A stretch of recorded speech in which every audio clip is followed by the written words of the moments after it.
Dear Lord, thank you for our recent rains. Thank you for this meeting tonight. Those that are in attendance, please keep us safe. Please grant our elected officials, from the president to this commission, wisdom and the ability to do the right thing, as we know the truth is in their hearts. Please keep us safe from flooding. Amen. Thank you. Thank you. Item 4, salute of the flag. I pledge allegiance to the flag of the United States of America and to the republic for which it stands, one nation, under God, indivisible, with liberty and justice for all. The state of New Mexico is the symbol of perfect friendship among united cultures. Chairman,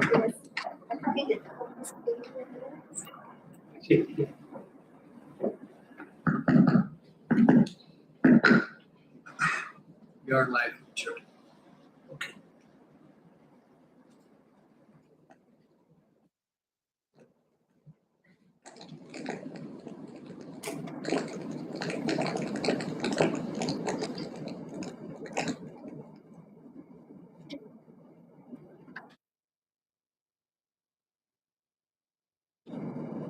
just shut down.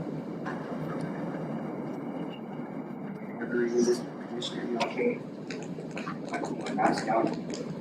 I have issues with removing that board, so you need me to.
Yankees and the Mets tonight. Totally serious. Chair Martinez, it's working. I'll take note that we did the invocation and the pledge of allegiance. Salute to the flag, and we'll start with roll call. Okay. Roll call, Madam Clerk. Commissioner Anaya, Here. Vice Chair Secretarial, Here. Commissioner Duggins, Commissioner Gonzalez, Chair Martinez. Present, ma'am.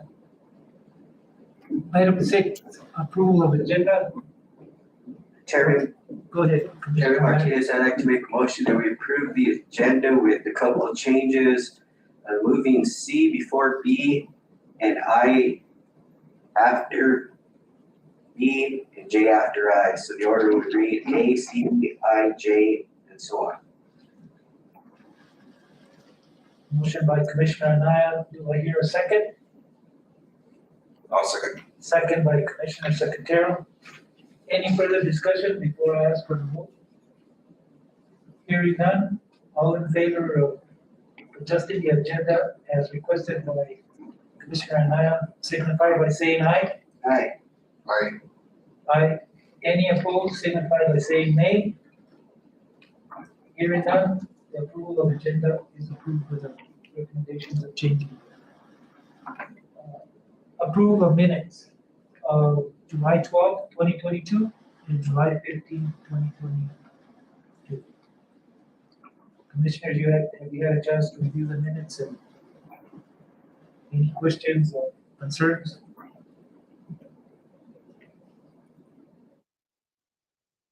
Hearing none, can I have a motion to approve both A and B? So move, Chairman. Motion by Commissioner Anaya, do I hear a second? Aye. Second by Commissioner Secretarial.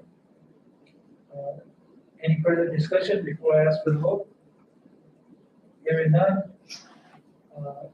All in favor signify by saying aye. Aye. Aye. Aye. Any opposed signify by saying nay. Hearing none.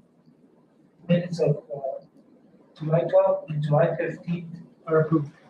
And thank Mr. Vico for doing that, Madam Clerk. I will, thank you. Thank you. Item 8, committee and department reports. Acknowledge department reports. Detention center.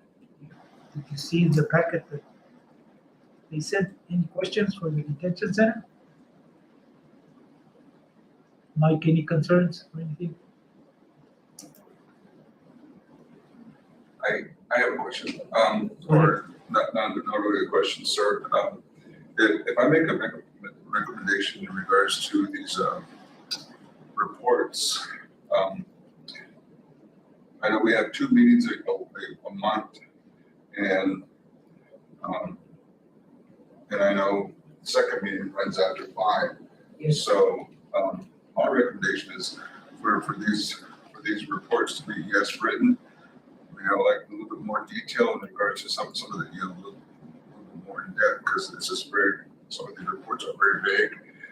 Number one, we could have written reports, and then also oral reports when the first meeting of the month.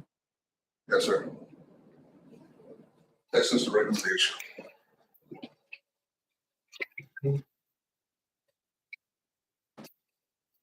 Can that happen, Mike? Chairman, Commissioners, I'll try my best. That you're talking about department reports. Yes, sir.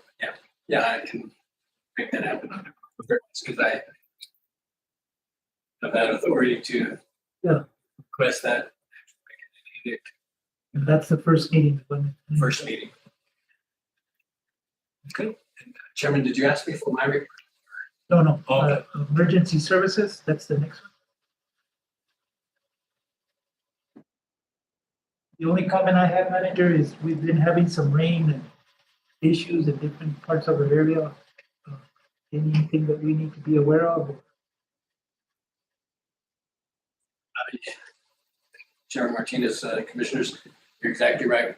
We have been issuing emergency responses to our road department in all areas of the county. We responded to Alamo 4 times in, I want to say 9 days, 10 days. Up north as well, to the east. It's just everywhere. Doing the best we can. I did have a bunch of photos. I do have email. If you want to review those again, but it's just, and if you look, I don't know if Commissioner Secretarial, you guys got it again today. So I looked out there this afternoon. I saw it's coming down again. So, and when it hits there, it just pushes through, and then you get all the stuff in San Antonio and in like Valpadera. Well, I sent you some emails. They wanted to thank the road department for addressing those issues there, the riding road and the road going to Blue Springs. They got on it. So I don't know today because we had some good rain today. We'll see how it goes. But make sure that we thank our crew. I know that they've been working on Saturday. Correct. Okay, item 3, senior center. Any question on the senior center?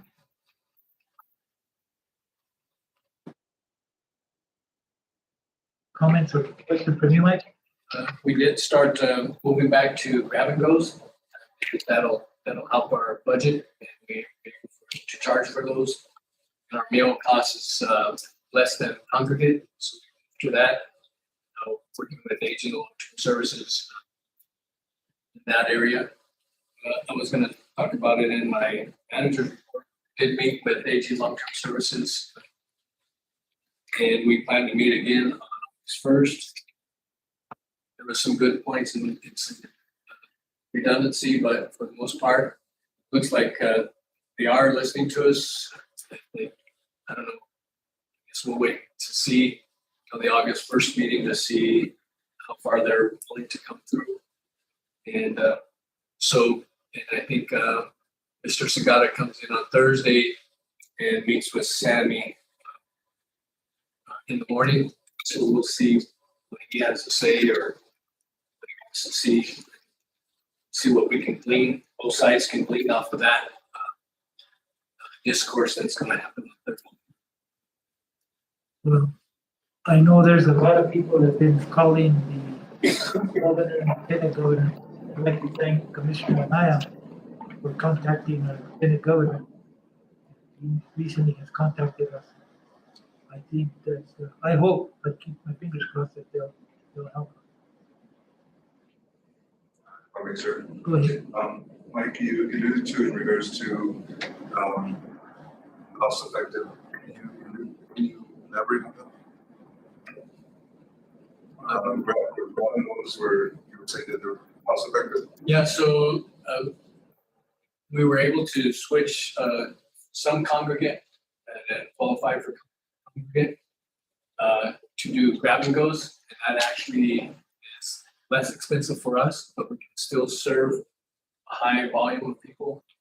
That was something that we had been looking at, and during our meeting we discussed it as a possible way to meet the need without incurring additional costs. So we've been thinking about that, just like we've been thinking about homebound. Our waiting list gets larger and larger, and of course homebound meals are very expensive, even more so than congregate. So that's what we're looking at. Thank you, sir. Okay, item B, acknowledge manager's report. Laurel? I did want to say that unfortunately, we still are working through COVID-19 between last meeting and this meeting. I've had to send several employees home, follow the COVID protocol. I did send out a county user-wide email calls, so supervisors again are up to speed, and so are our employees of what they should be doing and what they can do. Again, I met with Aging Long-Term Service. I met with BLM, reference the land purchase, myself, and representatives Dennis Engineering. So that's moving along on the San Antonio Colonias. That's about a $3.2 million project. And should start trying to kick off some of those phases in September or so. We have some meetings coming up. Again, met with different people on trying to purchase property in Limitar. CR 91 guy to Limitar. We're just waiting on the state for an answer of whether or not that can be done. And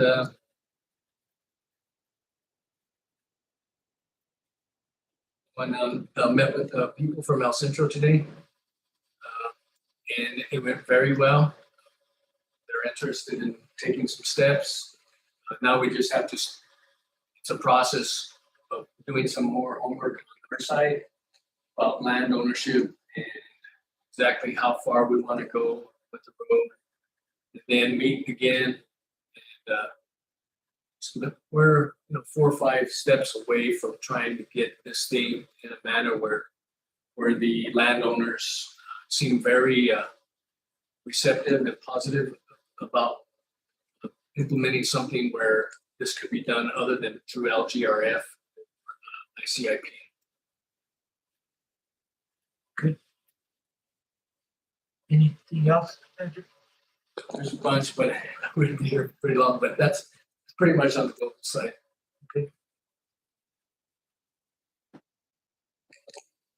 I just have a question for the COVID. Are we still helping people that passed away with COVID? We still have the 1,000 Commissioner Martinez, Chairman, Commissioners, we still have the widows and widowers grant. There's still about 26,000 left in it. It's utilized not as much as it used to be. We still have a mortality rate with COVID-19. Go to the New Mexico Epidemiology website. It's on there. And we've announced it. We've been advertised it in the paper several times, but that's sort of fallen off, so it's still there. We still have some in case somebody comes in. And we have about 26,000 left. That's off memory. It could be 24, but yeah, we still have some funds there. And we assist all the way up to $2,000, depending on if it's a spouse and a dependent under the age of 18. Thank you. Item T, acknowledge commissioners report. Commissioner Nara. Chairman Martinez, just to add a little bit, I did get a text from a couple of the residents, Manager Hawks from El Centro. The gentleman got up here and spoke, but I just got him down as Steve El Centro. He sent me a text and wanted me to thank you guys, and he thinks it's gonna be a good way around it. So thank you, Attorney Nance and Manager Hawks for getting that ball rolling. Also, got a few texts last week. I guess Debbie sent out an email about the para adjustment and the 2% COLA. So a few of the employees had sent a text about that. And again, thank the commission and Manager Hawks for being able to guide us through that. Appreciate it. That's all I got right now. Commissioner Secretary. Well, like Mr. Hawks alluded to in regards to the road, I'd like to thank Mr. Hawks and also the road department in regards to responding to all of these areas that are need attention, especially northern Socorro County. Like I said, I know we're very stressed, it's very thin, so I'd like to say thank you very much for the speedy response to that.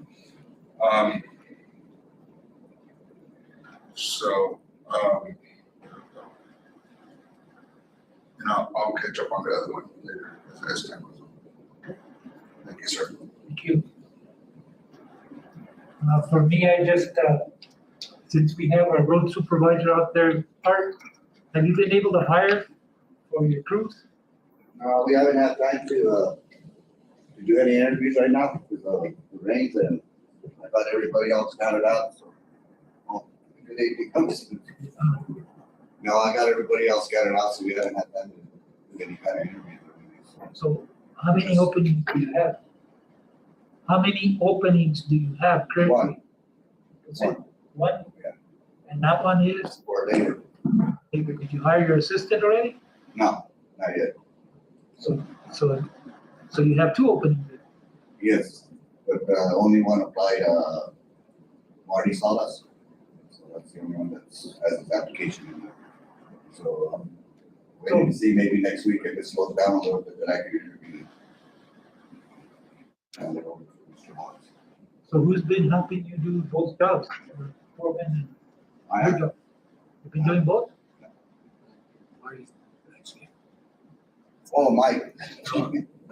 Actually, Commissioner Chairman Martinez and Commission. Actually, I met with Art early on when that vacancy occurred. After that vacancy occurred, it was, I don't know, 4 to 6 weeks, and we did what we usually did. And Art, I met with Art, and we usually compensate the person taking on additional duties. Art said that he wanted Marty to do that, to take on some additional duties because he had the confidence in him to do the calculation and the material differentiation. And so Marty got a bump, so he's received a bump acting in that That's he's acting, so he's getting compensation. compensation for additional duties.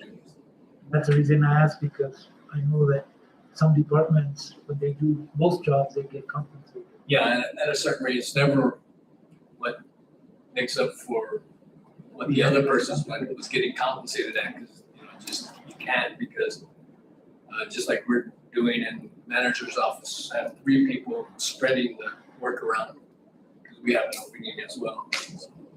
Correct? Mark? Yeah. Yeah, but, after he does his interview, he'll get another one. After the interview. So after Mike's accepts it. And wants to hire For him. the promotion. For the promotion, I said. Yeah. Okay. Yeah, Do you have any questions from us, from the commission? if you guys are happy with part of the money. Being 8 of us, we can do it. Because, you know, I know a lot of people, I mean, thank you for it, so, and myself, and the commission. It is a lot of roads. How does your budget look? How does your budget look working here? They said that we're still working. We don't have the budget? Oh, you do? So you should know how much you have for the overtime and stuff? See my budget. You're approving it tonight. Okay, so you should get it tomorrow.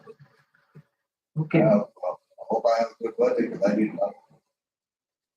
you need, I need some equipment pretty bad. But that, yeah, now they're all breaking it up. you need to have that discussion. When you say equipment, I say like a trip, I need like trailer, I need the dump. truck. Getting pretty worn out and breaking out. Roller and our sweepers down. And our trailer that we used to haul our loader and backhoe and everything. They made us park it, but it's not broken. It was safe. So we get it back. if I may, sir. Go ahead. Maybe this is just me. You know, earlier you said that you're gonna wait until kind of next week. You know, as you know, we're right in the midst of monsoon. I mean, would it even? I mean, I would like to see that labor piece to be expedited pretty quick. Even by the end of the week, have the interview by the end of the week and just go.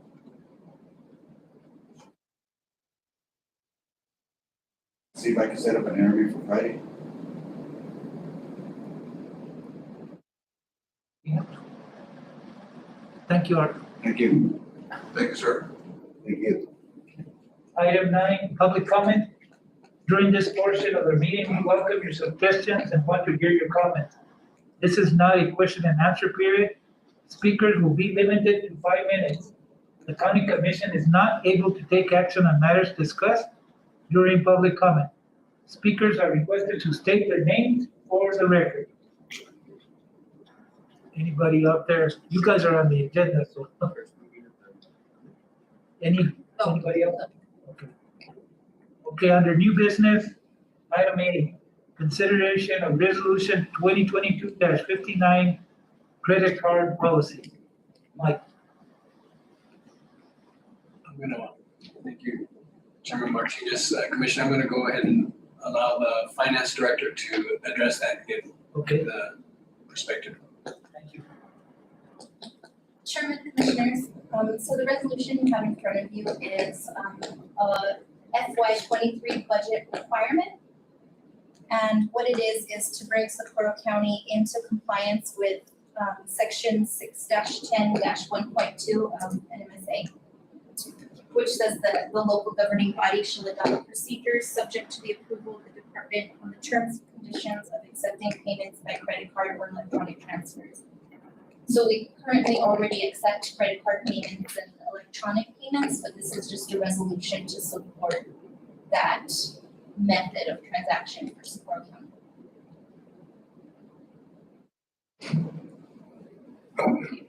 Any questions from the commission?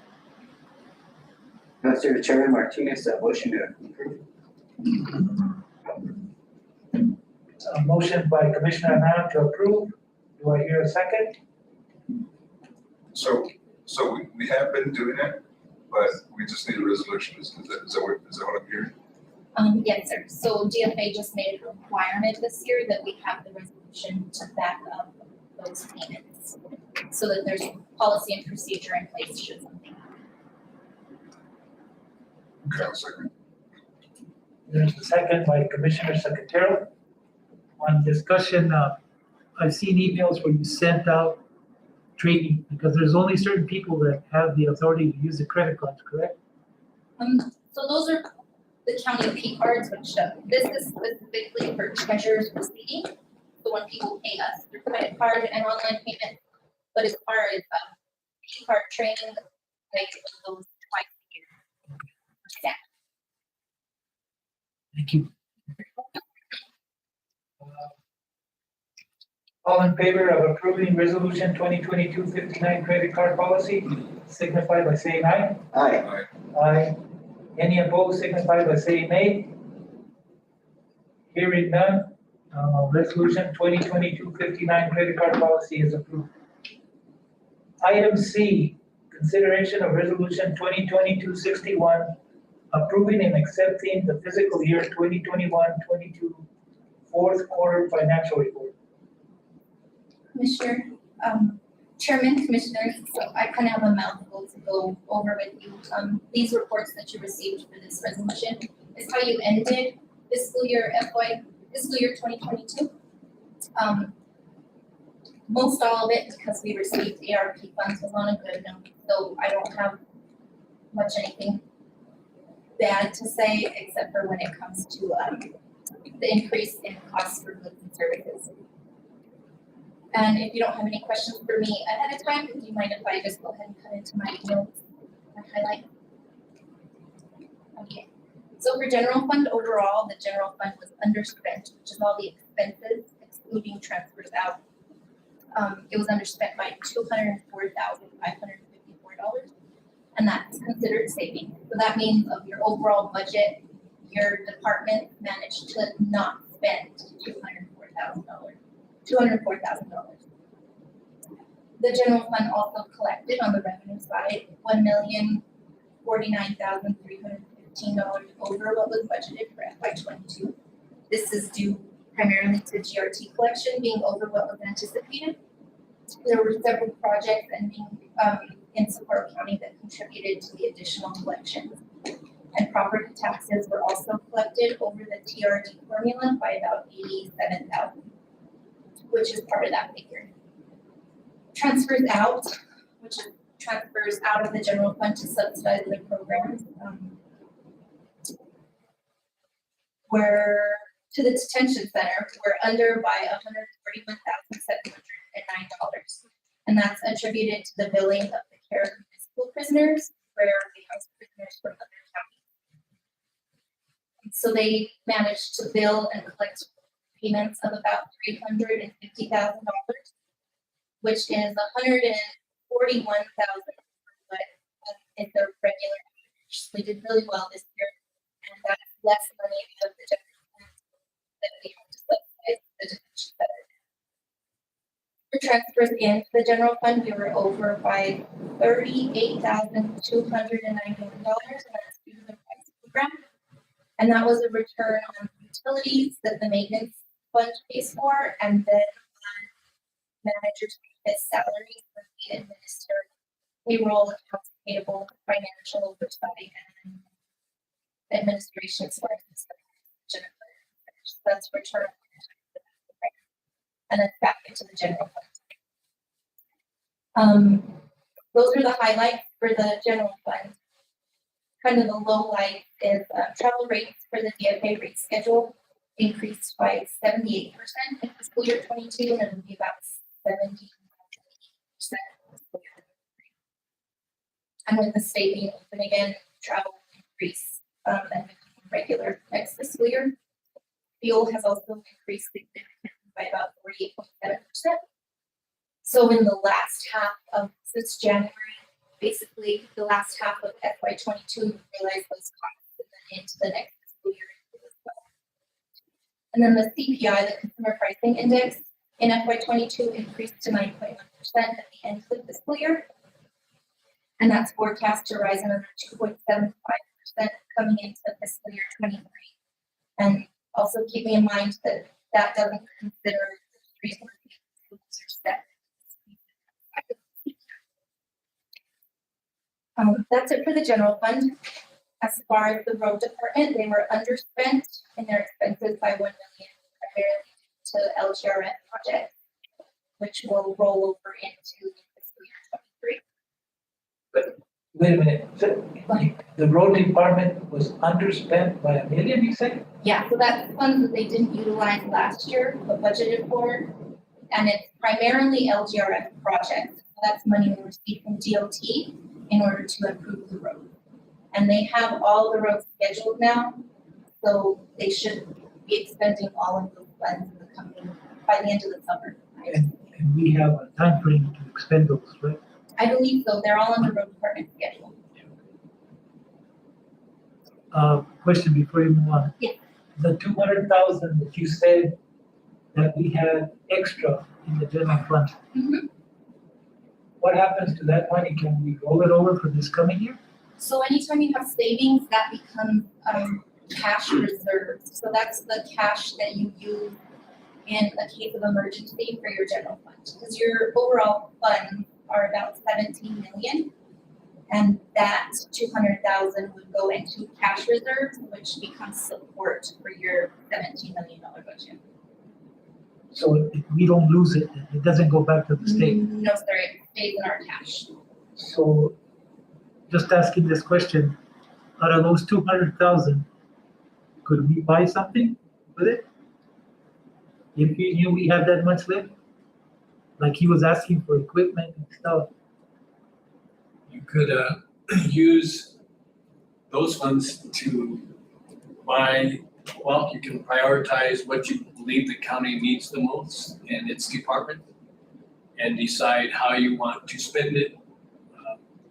I would probably suggest against spending it at all, but because these are anomalies, we don't expect our GRT to be that great this coming fiscal year. We did do some things in the jail and skate park first year that we have not had to subsidize the skate program, which is DWI, that's fantastic. We used to write them a check every year out of our general fund. And as you know, there's issues in the wings where if we had an emergency and we had spent that 200,000, then we would have to dip into the other amount of general fund to cover that. So long story short, you can, but I would be frugal in the approach and very mindful of what we're doing with it through the year. And the only reason I bring it up is because in the agency I worked before, whenever we had money left over, we either spent it or we'd lose it. We could transfer it to another department, but if we didn't use it, it would go back to the state. Yeah, those were a different type of funds. This is cash that we were able to obtain through methodologies that we deployed in different departments, and we garnished revenue that we normally wouldn't have. So, yeah, if you're given a budget, almost like the LGRF, if we didn't use all those funds, then yeah, they would revert back after the sunset.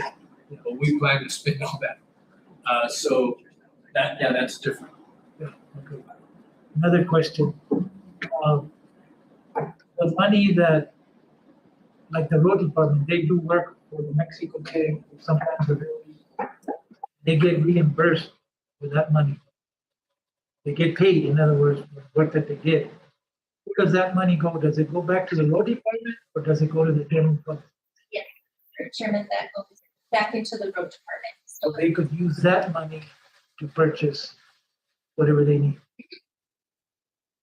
As long as they incur enough revenue to cover this expense, It goes back into, that's an option, yeah. If I may, Chairman, Commission, so years past, that was occurring, we weren't allowing enough cushion. Sometimes the county even operated in a deficit when it provided services to other places. We deployed some administrative costs plus actualization of materials and manpower and equipment. So we've been able, in most instances, to garnish some funds that then goes back into the for them to utilize, which also means then that the general fund, sometimes it's very beneficial, sometimes depending, like if you give an estimate and do the work and then all of a sudden material costs go up dramatically and our margin is cut into substantially. thank you, sorry for the interruption. Question. Okay, so the next is the senior center. The expenses on the senior center in FY 22 total $733,000, which is about $34,000 per budget. And that was identified primarily as kitchen meals expenses. And what that is we tend to under budget the meal significantly when we do the budget in order to not heavily impact the funds provided to us by the different agencies, AAA, and everything. So that's on par with previous years. The senior center also collected what was budgeted in revenue for FY 22, but has additional reimbursement requests that'll be received in this current fiscal year. That'll allow for a return of subsidy funds to the general fund to the tune of about $143,000, and we contributed $166 overall. So we'll get $103,000, which means that it would put our FY 22 subsidy at a record of $85,000, and that's due significantly and primarily to the availability of the ARP fund, the Title III C2 supplemental funds that we received, and then an increase of state funds in the third quarter of fiscal year 22. And all of these funds are non-recurring. So while we did have a record low, it's supposed to and will go back to what it was in previous years, which is leveraging our normal subsidy of about $300,000 to $400,000. As far as the SCAPE program, the Socorro County Community Alternatives Program, this was the first year on record where the general fund did not have to subsidize that fund. They did collect on the ankle monitors program for $24,700, and they had donations in the amount of $8,497. So your general fund didn't have to contribute any additional funds to run the program, and at current they have enough grant funds to run the program, and then it's doing really well. And then the last highlight that I have is your legislative appropriations. The appropriations we received from the state in order to do our big project. The first one is going to be year out. So the expenses totaled about $2.5 million in fiscal year 22. Revenues were requested for state bank for $1.65 million, and those were received the very last day of fiscal year 22. And they were received last year. We also sent reimbursements to DFA for grant F 2910 for about $450,000, DFA grant D 3218 for $74,745, and DFA grant E 2751 for $63,541. And those funds will all be returned to Fund 405 to bring it back in balance. So it's proceeding nicely, and all the reimbursements have been made for last fiscal year going to FY 23. And then the last is the Vinica Health Center operation. $100,000 removed from general fund to Fund 45 as we received the funds from the state in FY 22. Those funds are also non-recurring funds and will be absorbed by the general fund and used for the state representative and not finding additional funds to dedicate. And that's it. State representative funded so much of that also, right? They found a grant, I believe in fiscal year 22, that financed the health center last year. And I believe in FY 23, it was around 85,000. Chairman Martinez commissioned that. I believe it's 80 to 85. The year before that was right around 100.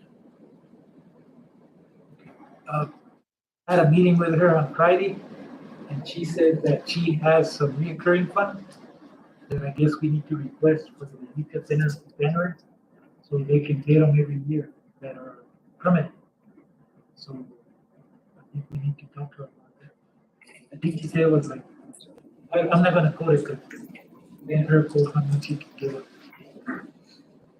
If you have information on it, I can definitely look into requesting that straight for you. Well, all that she said that she had those funds, junior funds, that they give her so much. Some are reoccurring and some are not. And I told her the reoccurring they get every year, that's the ones we want. I said, because that way we know we're gonna get that every year. Yeah. So that's That would why be we the need big to- one, So you might contact her, Mike, and see. Chairman Martinez commissioned that. I have that conversation with our representative every December through February, March.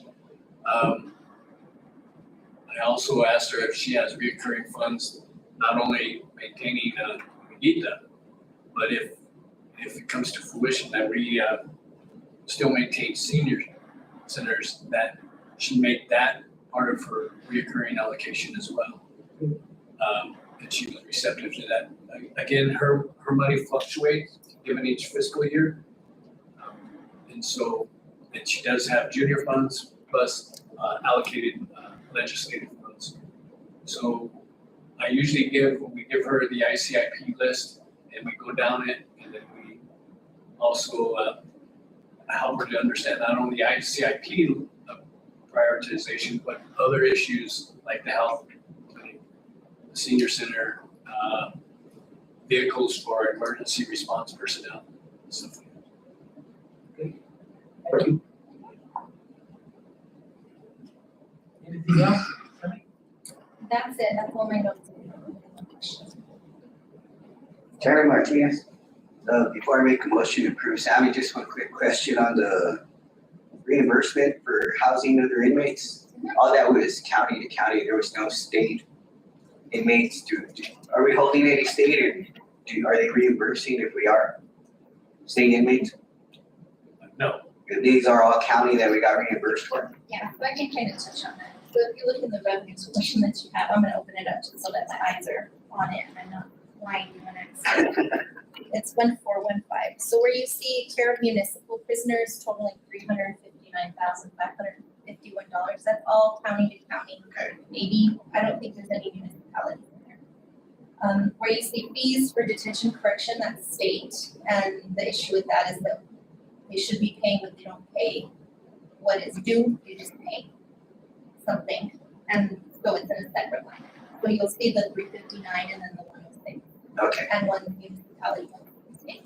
okay, I just knew there was legislation that they were trying to get the state to pay their bill, but it's still no dice. Still no dice. Thank you for that, Chairman Martinez, motion to approve. Motion by Commissioner Arnott to approve. Second, I hear a second. I'll second. Second by Commissioner Secretarial. Any further discussion before I ask for the vote? Hearing none, all in favor of approving resolution 2022-61, accepting fiscal year 2021-22 fourth quarter financials, signify by saying aye. Aye. Aye. Any opposed, signify by saying nay. Hearing none, resolution 2022-61, approving fourth quarter financial report is approved. We'll go to item B now, consideration of resolution 2022-60, miscellaneous budget adjustment. Chairman, Commissioner, this is a bar that is actualizing or realizing actual cost of everything that occurred during the year and taking it from what was originally anticipated to what actually happened. And it kind of mimics exactly all the figures that we just heard. So you just need approval to do those adjustments? Yes, sir. Your recommendation, Mike? Chairman Martinez, Commissioner, I recommend do pass. Okay. You heard our financial director and our manager. So moved, Chairman. Motion by Commissioner Anaya to approve, I'll second. second by Commissioner Secretary. Any further discussion? Hearing none, signify by saying aye for the ones approved. Aye. Aye. Any opposed, signify by saying nay. Hearing none, miscellaneous, 2022-16 miscellaneous budget adjustment is approved. Okay, we go to item D. No, excuse me. Item I, discussion regarding highway department flood culverts of Frontage Road and I-25 with no drainage. Agenda request by Kenneth Smiley DeCosta, sponsored by myself.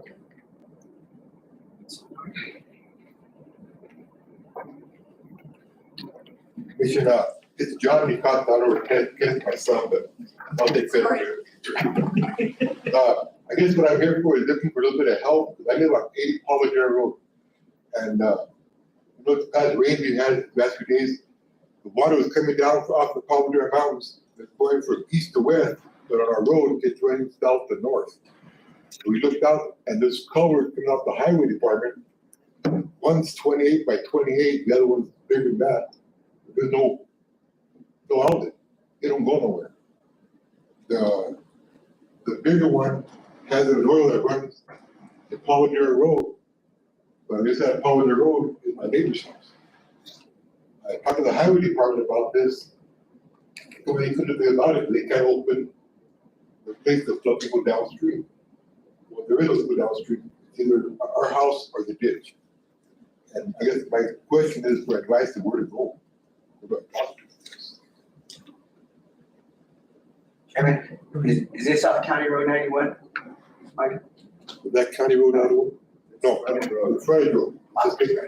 It's where Quentin Crispin is right there. Okay. I live on Palmer Road, so we're like, highway, Frontage Road, Palmer Road. Okay, and it's between Saraceno and Palmer turnout. And you go along that, the Frontage Road, there's this culvert that the highway department has made. And they don't go nowhere. You know, the nearest one that goes into the ditch would be by Saraceno Road, because it's a community road. They have to pick up this property.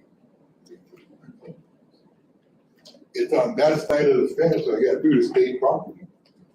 But the water's coming to follow their road. Who did you talk to with the highway I department? talked with Jaime Alvarado, I guess he was the road superintendent, and he told me I guess someone else that would before him talked to him, and the people from them that talked to them, and they told the same basic thing. They can't open up that part. Well, making that road to go across the roads. I said, I don't know where to go, who to talk to. We took pictures, and I said, there's the water comes out the Palmer Road, and Palmer Heights, cut down. Mike, do you have any suggestion?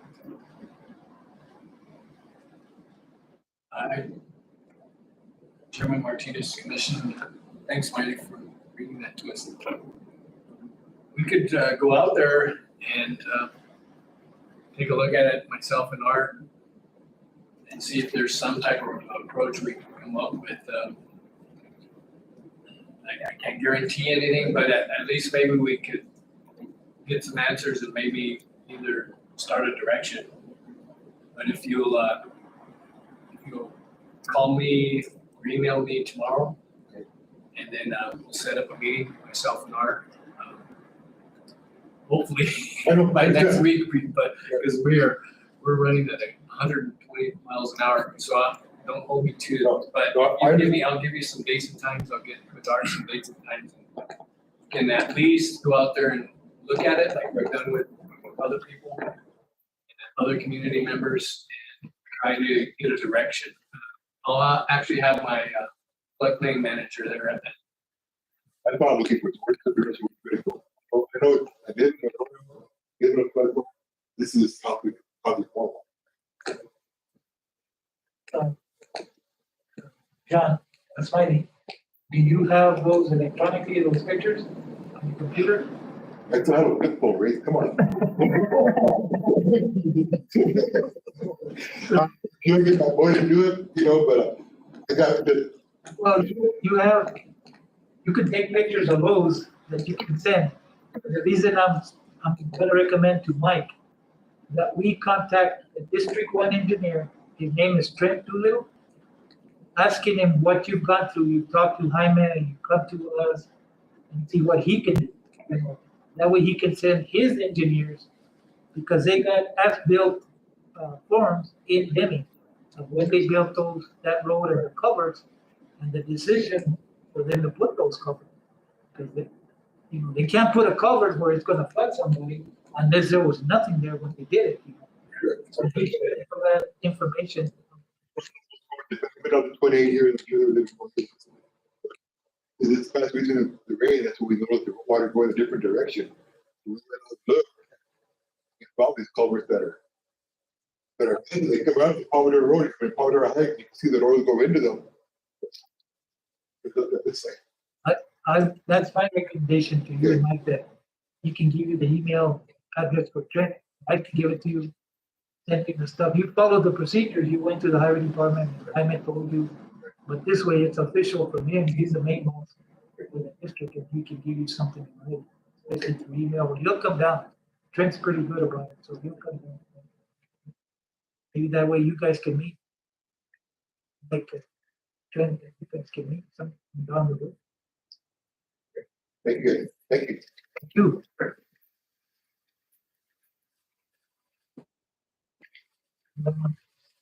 Item J, discussion of road and bridge improvements prior to Sunzia project. Agenda request by Sue Wade, sponsor myself. Were we able to find the remote? Mr. Knox, were we able to find the remote or no?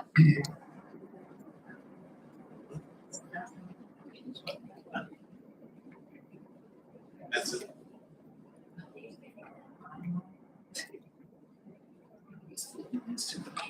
If not, we can plug my PowerPoint into here. Let's see what make that is. Is this one it? Here it is. I just clicked it. It's supposed to happen. Is that it? Yeah, go to HDMI. I got HDMI 2. She's Let me in. switch to 2 for you. Oh, my phone. Sorry, I thought we were.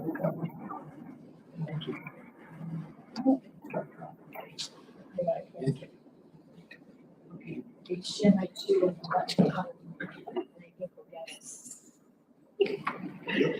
Sorry.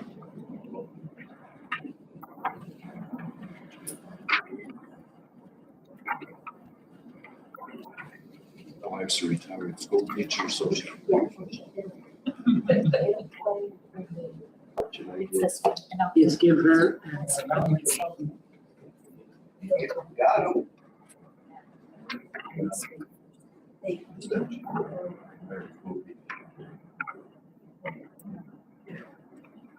Look at that.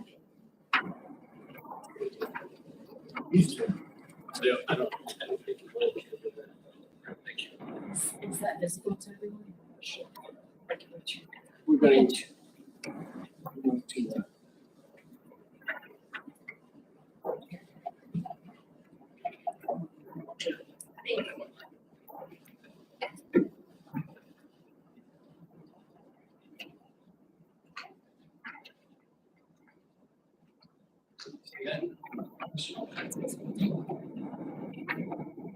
Yeah. Sorry.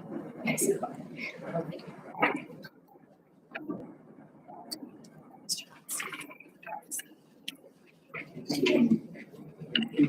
You're gonna advance it from your phone? Yes, it'll play by itself.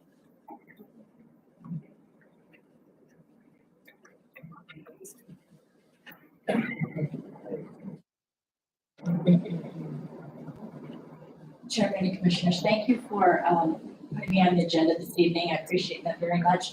My name is Sue Wade, and my husband Keith is here with me. We have been residents in Socorro County for about 18 years. We bought our property about 20 years ago, homesteaded there, raised family there. I'm a retired teacher from the area, and my husband is still employed as a truck driver locally. We're here this evening to talk to you about the SunZia transmission line and how that will impact our little community. We're in the northeastern area of Socorro County, and it's a little burg called Cholet. I don't know if you're familiar with that, but years ago it used to be a little railroad yard where cattle were loaded aboard the railroad and so forth. That's no longer there, of course, but we still are, and several residents are as farm ranchers. And so what I would like to do is just to really pinpoint this and keep it as brief as we can, is to kind of reiterate my agenda request, read about a paragraph from there, and then share with you a map that's in one of your resolutions. Actually, it's from resolution 2022-56, and visit that just for a minute, and then share with you my video of the area in concern, which is Shelley Road Bridge, for lack of a better name.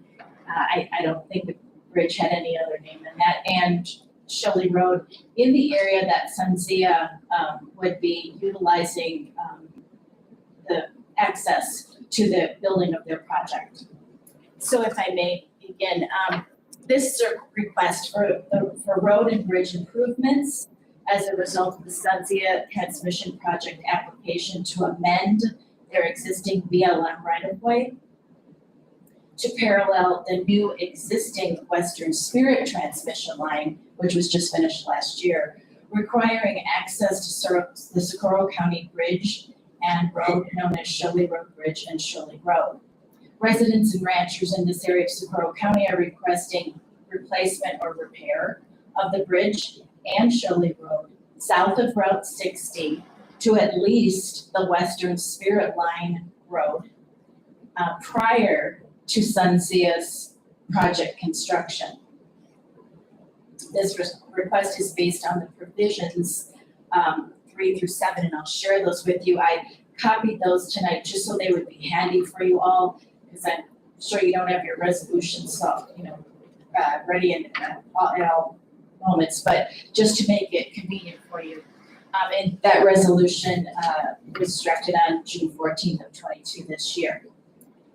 This area has been severely impacted by the Western Spirit cruise, which was the first transmission line to come through, and their trucks, and will continue to be destroyed by the SunZia cruise, which will require even more traffic due to the size of their required right-of-way being more than double that of the Western Spirit line. During the building of Western Spirit, the weight limit restrictions were not abided by, and there's really no way to enforce them. We're an hour and a half away from Socorro County Sheriff, and they're pretty busy as it is. So enforcing weight limits is kind of futile. Also, the increase in daily traffic significantly added to the erosion of both the bridge and the road. We need the bridge. It's currently condemned. We need a road to access our homes and our ranches. And if BLM grants this new right-of-way, which is likely, and Socorro County agrees to this right-of-way amendment, which it appears through your resolution that you are in agreement to allow SunZia to use certain county roads for access and building their project, then if that's all in place, then the county must request SunZia to make improvements to the bridge and Shelley Road to accommodate not only the construction needs of the project, but as well for the residents and ranchers that live in this vicinity. As residents and ranchers of Socorro County, we are negatively environmentally impacted by these transmission lines, especially with respect to decreasing property values. And these power lines, keep in mind, are destined for Arizona and California markets. At the very least, we should seek improvement for what we have left after they make their enormous pathway through our county and state. So that's the pinpoint, that's the target about what I'm talking about. I'd like to refer you to the little map that is in the packet that's stapled together. It's actually page 6 of your resolution 2022-56. And in that, on that map, if you'll take a look at the top of the page, there's a little red squiggly line. That's Sholey Road. It looks just like a little red squiggly line there. But it's really, it's our world. And actually, the map is kind of confusing because north is pointing to the left. It might be better to turn it, if you're like me, north has to be pointing up all the time. So Route 60 is the blue line that's primarily running east and west there. And then Sholey Road progresses south off of Route 60, and I'll show you that in the video shortly. The yellow line, keep in mind if you look at the key there, is the Sunzia center line. Sholey Road goes further south than that. That represents about 3 miles of road from Route 60 to the Sunzia center line. It will cross at that point, that little blue X shows you the cross there. You can see where the transmission, Western Trans Pipeline, and then also the El Paso natural gas line, that's kind of a faded line in there, but that is just north of the Sunzia center line area, just to give you a reference there. And anyway, this little red squiggly line only represents about 3 miles. The bridge is just south of Route 60 at the beginning there of Sholey Road as you progress south. So that kind of gives you a look at where we are and where we are in the county at least, and the area that is already incorporated in your scope of the document that we have, the resolution. So let me share with you where we're kind of headed with this. And I speak for several residents in the area. Some tonight were planning to be here. I planned the evening event. I hope more people would come, but unfortunately, the Brazils had a death in the family. Someone else in the vicinity out there has COVID, and so we're here with, and it's raining, so it's hard to get in and out right now, and I think a couple of people were shy about coming out as a result of that. But let me continue here before I get to our video and just kind of summarize what my husband and I are going to do as far as addressing BLM. There is a comment period that BLM, who decides this right of way, ultimately, there's a comment period that ends August 1 of this year. And anyone can comment, and we have prepared a comment. In fact, I've sent it last weekend. And that is the page that's by itself. It's just a single page. And we'll refer back to a couple of the resolution provisions in just a second. But let me just share with you, it kind of pinpoints this a little bit further. What we think, what we're asking of BLM and what we hope BLM will do in light of Sunzia. We need to make BLM aware that there are issues with these roads. They may be aware. If you don't live out there, likely you're not. I'm not sure if any of you have ever been out there to see the bridge and the road. I know Art has, he's not here anymore, but, and his road grader operator, Walter, do everything they can for us, but there's just not a lot there to work with. So this is an opportunity for us as a county, and not just as little residents that live and ranch out there, but as a county to be sure that we are asking for everything we can possibly obtain from this Sunzia project to better our quality of life via our roads. So this is what we're asking of BLM. There's four points here that I'll just go over briefly with you. Number one, Sholey Road Bridge south of US Route 60 must be replaced or significantly improved in order to service the immense increase in truck traffic required for crews and equipment to access the Western Spirit Line service road from Route 60. So Western Spirit Line, primarily running east and west, has built a service road near quite a bit of their transmission line. Not all of it though, there's some things geologically that interrupt that.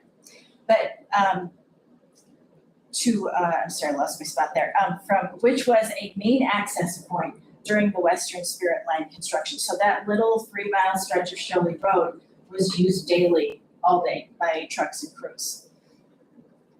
Sunzia will use this obviously as well.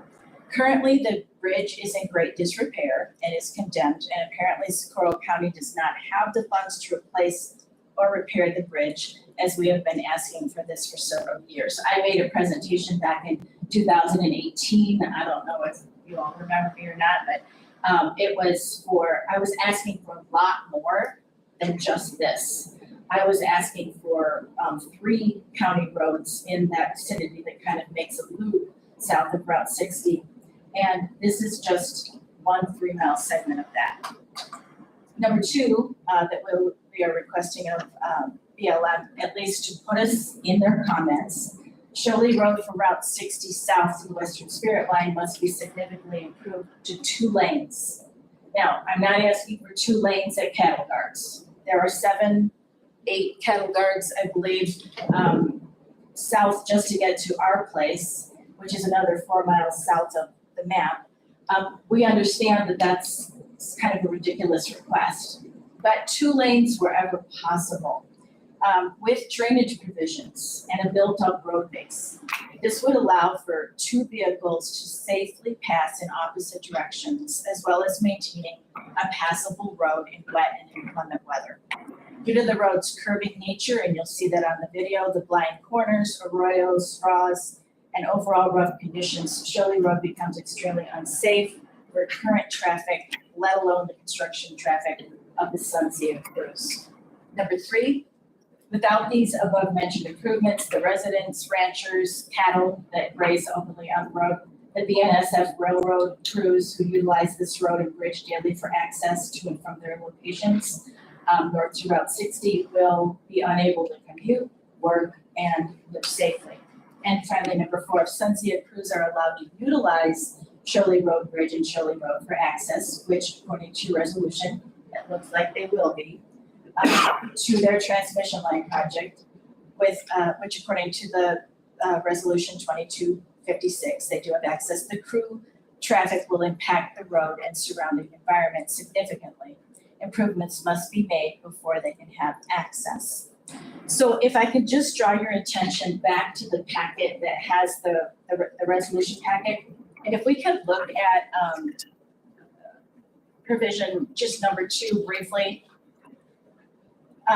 The Board of Commissions hereby grants permission to Sunzia during the planning and construction phases of the transmission lines, yada yada, to use county roads. So we're at that point, drawing down to provision number 3, that the permission granted in ordering paragraph 2 includes an authorization to conduct geotechnical and other preliminary construction analysis of the county roads where necessary, and to determine whether upgrades to the roads, hence called upgrades, are necessary to permit the road usage. Now, this is started already. We've had, last week I met up with 2 young men that were engineers for Terracon, which is a company, a subcontractor for Sunzia, and they were out there already previewing the road and doing some survey. They were only there a few hours, so I'm not sure what they got done.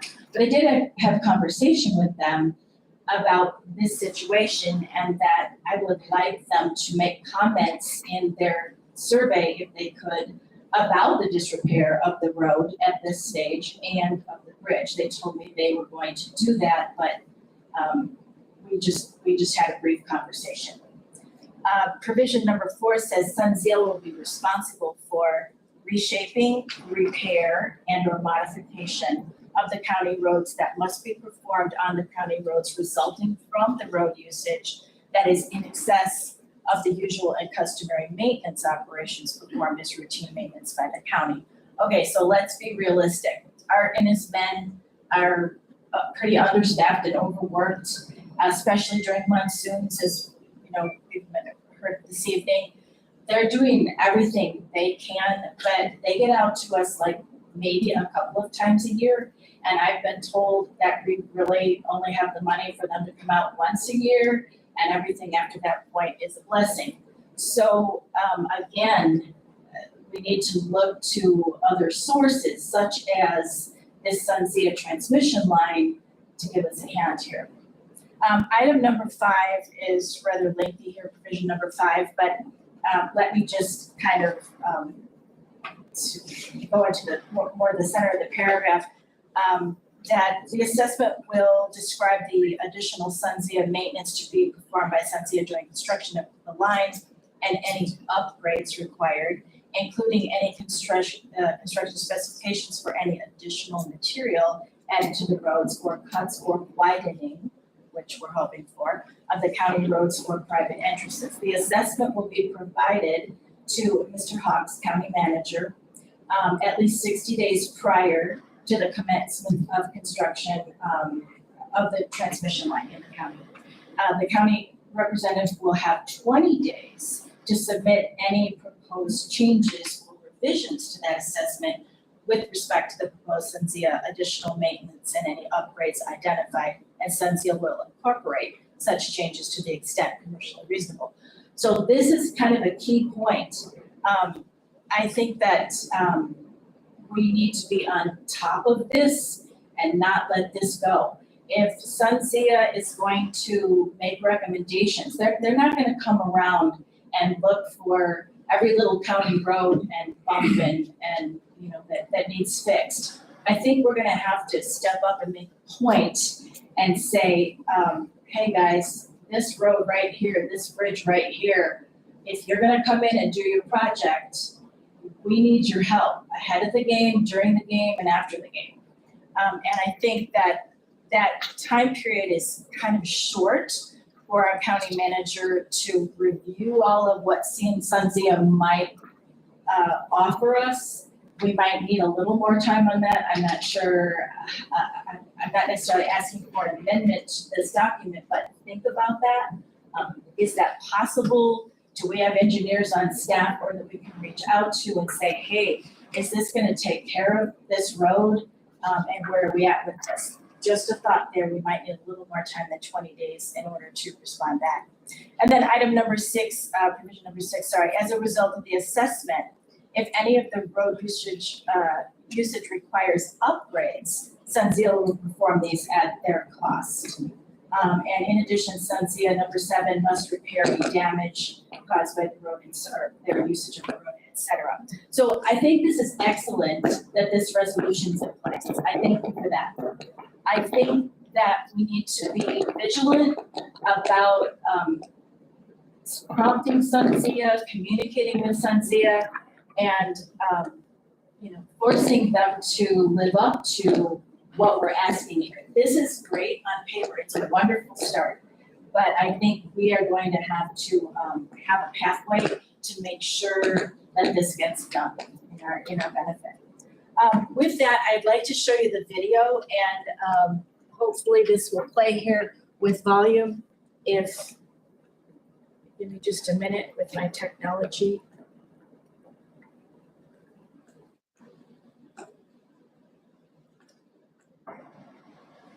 I'm talking, but at that point, do we have a volume button on here?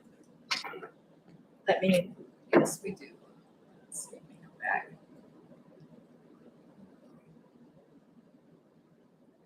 What's this one? But the volume's not working. Can you help me? It's up here. It's up? Okay, let's see.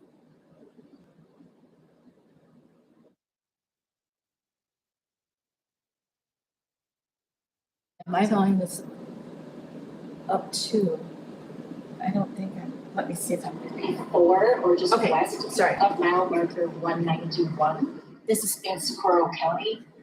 You can see the Red Canyon Campground sign pointing to the north there on Forest Road 422. This is also known as A125 Shirley Road is known as A-125, with Socorro County's, I think, original road designation.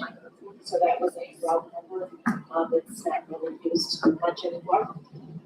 We're heading basically south on Shirley Road. It's going to take some twists and turns. It's going to head east and then west, but basically we're moving south. And I'm tracking my mileage as we travel here to give us a total miles south of Route 60 that we're looking to see some improvement from, especially the Sunset folks. As you can see, we have a lot of washboard as we approach the Shirley Road Bridge. I'm going to stop my truck and get out here so that we can get a really good picture of what's going on at this point with the bridge. It's an important part of our journey. This is an arroyo that runs very full when we do get rain, especially rain off of the mountains and the Rio Mesas to the south here. This particular arroyo, we haven't had rain for a couple of days. Don't see water in the arroyo at the moment, but it does run. Probably higher than the grasses down here. As you can see, this arroyo is fairly deep. I would estimate this at least 30 feet deep. And we are looking west right now. As I can hear across the bridge, that we are finishing looking east. Again, the arroyo quite deep and full of grass right now. The road itself over the bridge is very dilapidated, in great need of repair, not to mention the guardrail. This old guardrail is really a true safety hazard. As I walk up here to the bridge at about the halfway point, you can see that the guardrail is missing, and we have pieces of the side rail headed into the arroyo, and that's definitely a safety hazard in wet weather or in winter when there's ice and snow or melt. I'll head back to my truck. Getting an idea here. I attended a Zoom meeting on June 28th. It was an invitation by Sunzia, like a town meeting, but it was via Zoom. And the representative, I believe it's Mr. Ryan from Sunzia, when I mentioned the bridge, we were allowed to ask questions, and of course I did. And I asked about if they were aware of the bridge and Shirley Road and the state of disrepair.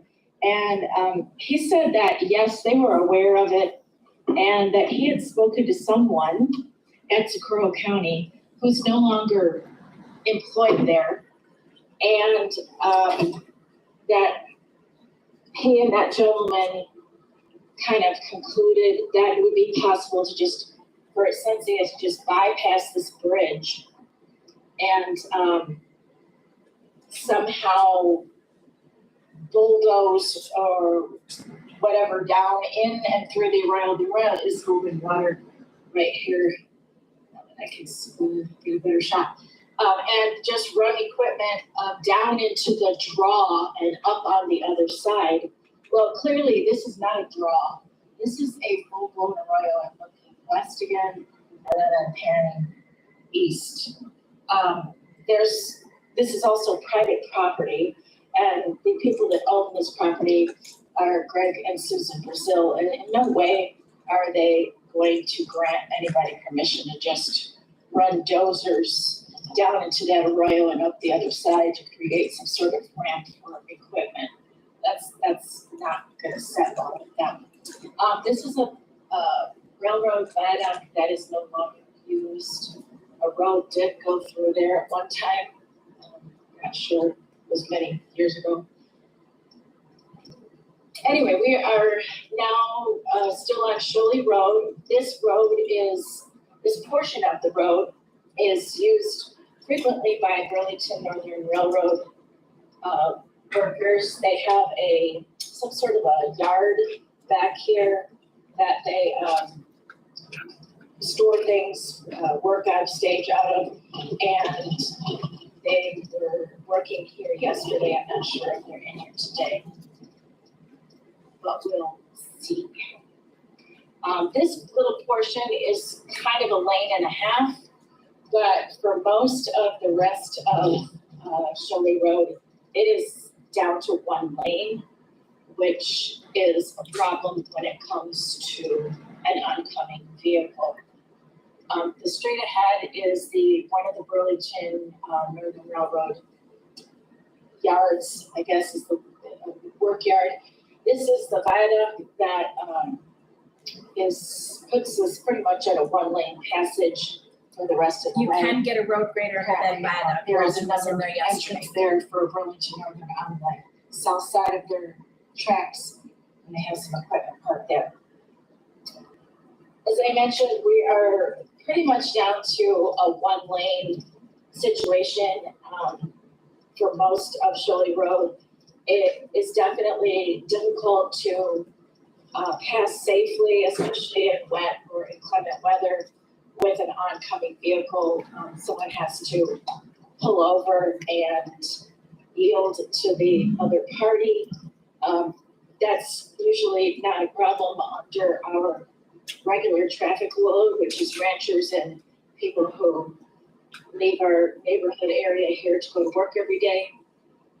But with construction traffic in and out all day long, daily, it definitely heightens the number of times people need to yield to oncoming traffic, both the construction crews as well as the rest of us.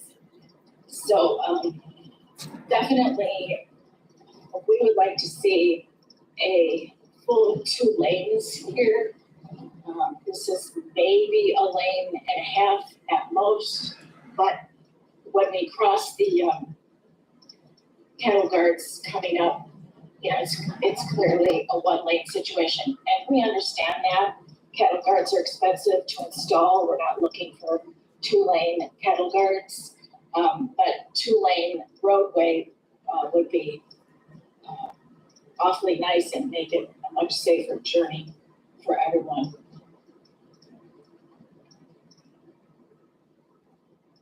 Again, we're still heading south on Shirley Road.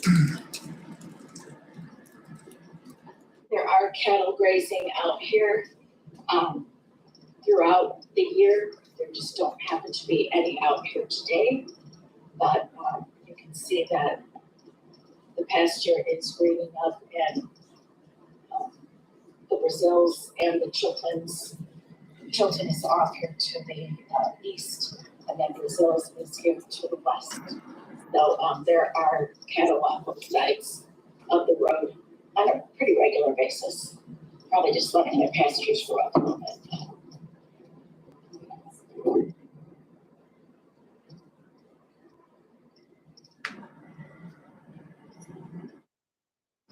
Here, the bar ditches are sort of has-beens. They are functioning very well. We definitely could use some drainage structures to go underneath this roadbed. There's some cows there out free on the road here. This is actually a Socorro County backhoe, and some cows are taking shade as much as they can get. That backhoe is out here to dig out some silt out of the cattle guards.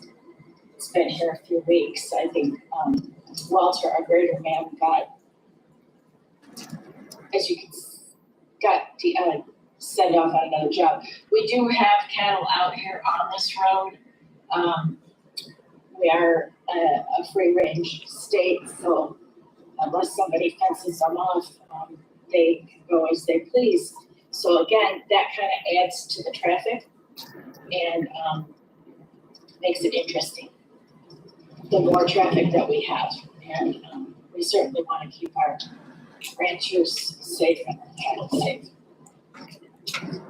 We're about to climb up what I call a blind hill.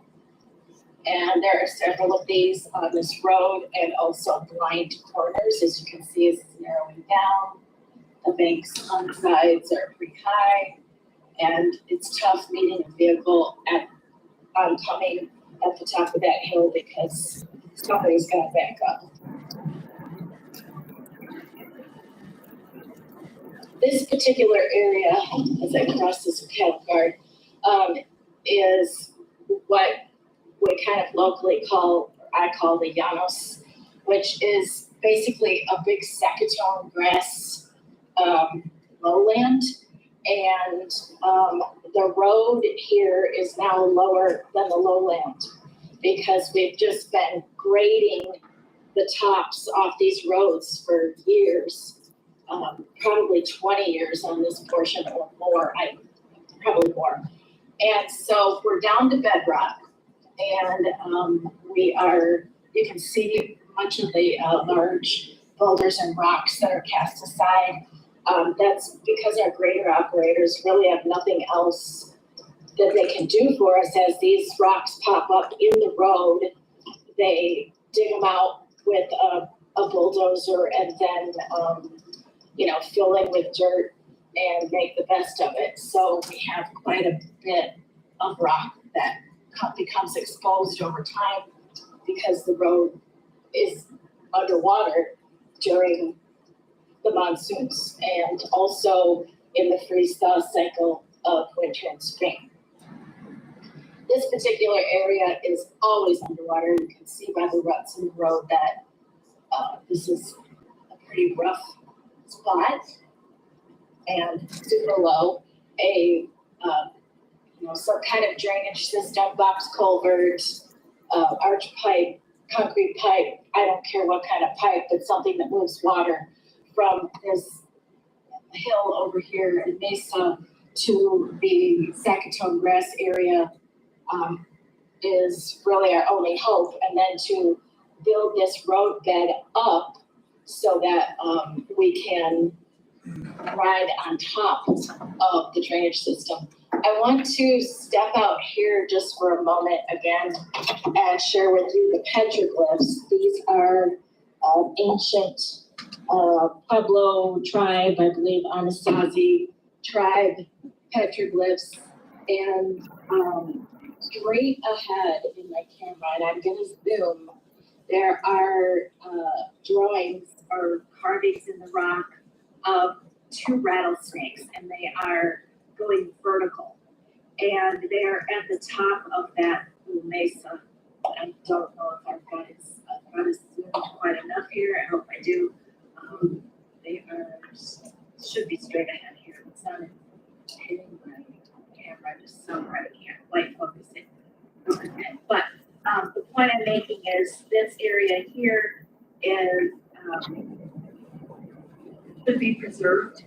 And we definitely want to make everyone aware that, these are ruins that are protected. And so there's no way Sunzia could come over that particular. So let me bring my camera back into focus, sorry. There we go. Okay, so again, we're continuing on Sholey Road, south of Route 60. Again, you can see the amount of rock that's just been cast to the side and pulled out of the road so that we can navigate. When enough of that rock gets exposed, you just rip your tires up. Here is kind of what I would call a natural draw. Now this is a draw. The one we saw much earlier with the bridge is clearly an arroyo, and that is this is a draw area. There could be some drainage pipe engineered in here and go on out to that Sackatoon grass area and probably dissipate nicely. And then the road on top would be preserved. Moving ahead, we are about to encounter what we call locally Lake Shoalee. When we were under quite a bit of rain last year, we get a couple of inches at a time. This particular area to my right is completely flooded and holds water for weeks. Our grader operator was kind enough last summer to go up on the pasture and create a higher roadbed so that we could actually get in and out. The road was completely not navigable in the last big monsoon. This year, our monsoons have been a bit slower, and we've had a few days in between. We also did not get the volume of rain at any one time to force a large volume of water. So it's been able to absorb or dissipate. All right, we are embarking, or still on Shoalee Road, and off to my left, here I'm gonna pan in a minute with the camera, is another petroglyph area. Again, a native. I'm gonna stop there just because I don't wanna take up much more of your time. American site. The video goes on for a few more minutes, and in about another mile, we cross under the Western Spirit Line. Yeah, you can see it up here. Thank you. And so about another mile of that wiggle waggle and sort of up and down and what have you. And I want to close with sharing with you one more item, if you'll just give me about a few more minutes.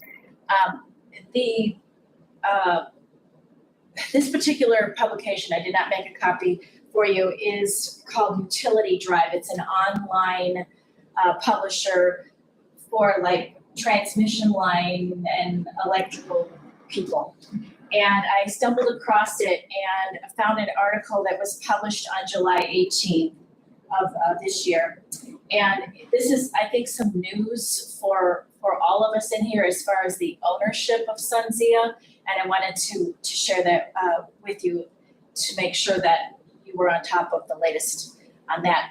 Let me read it just briefly. There's 3 bullet points on here. Pattern Energy buys a 3 gigawatt SunZia transmission project to deliver wind energy from New Mexico to Arizona.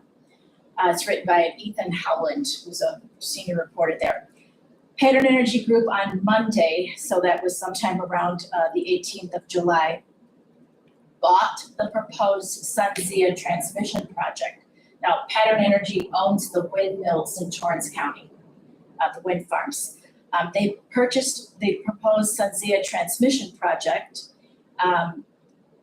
525 kilovolt line set to deliver 3,000 megawatts to Arizona from wind farms Pattern is developing in New Mexico.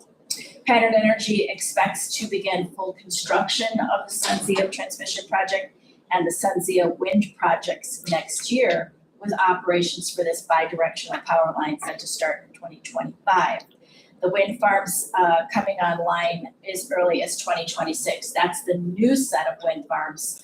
The current wind farms are up and operational, hence the first line, the Western Spirit Line. SunZia transmission will create a clean powered superhighway. I don't like that word. It scares me. For millions of Americans by opening access to huge, largely untapped wind energy resources in New Mexico, said Mike Garland, Pattern Energy CEO.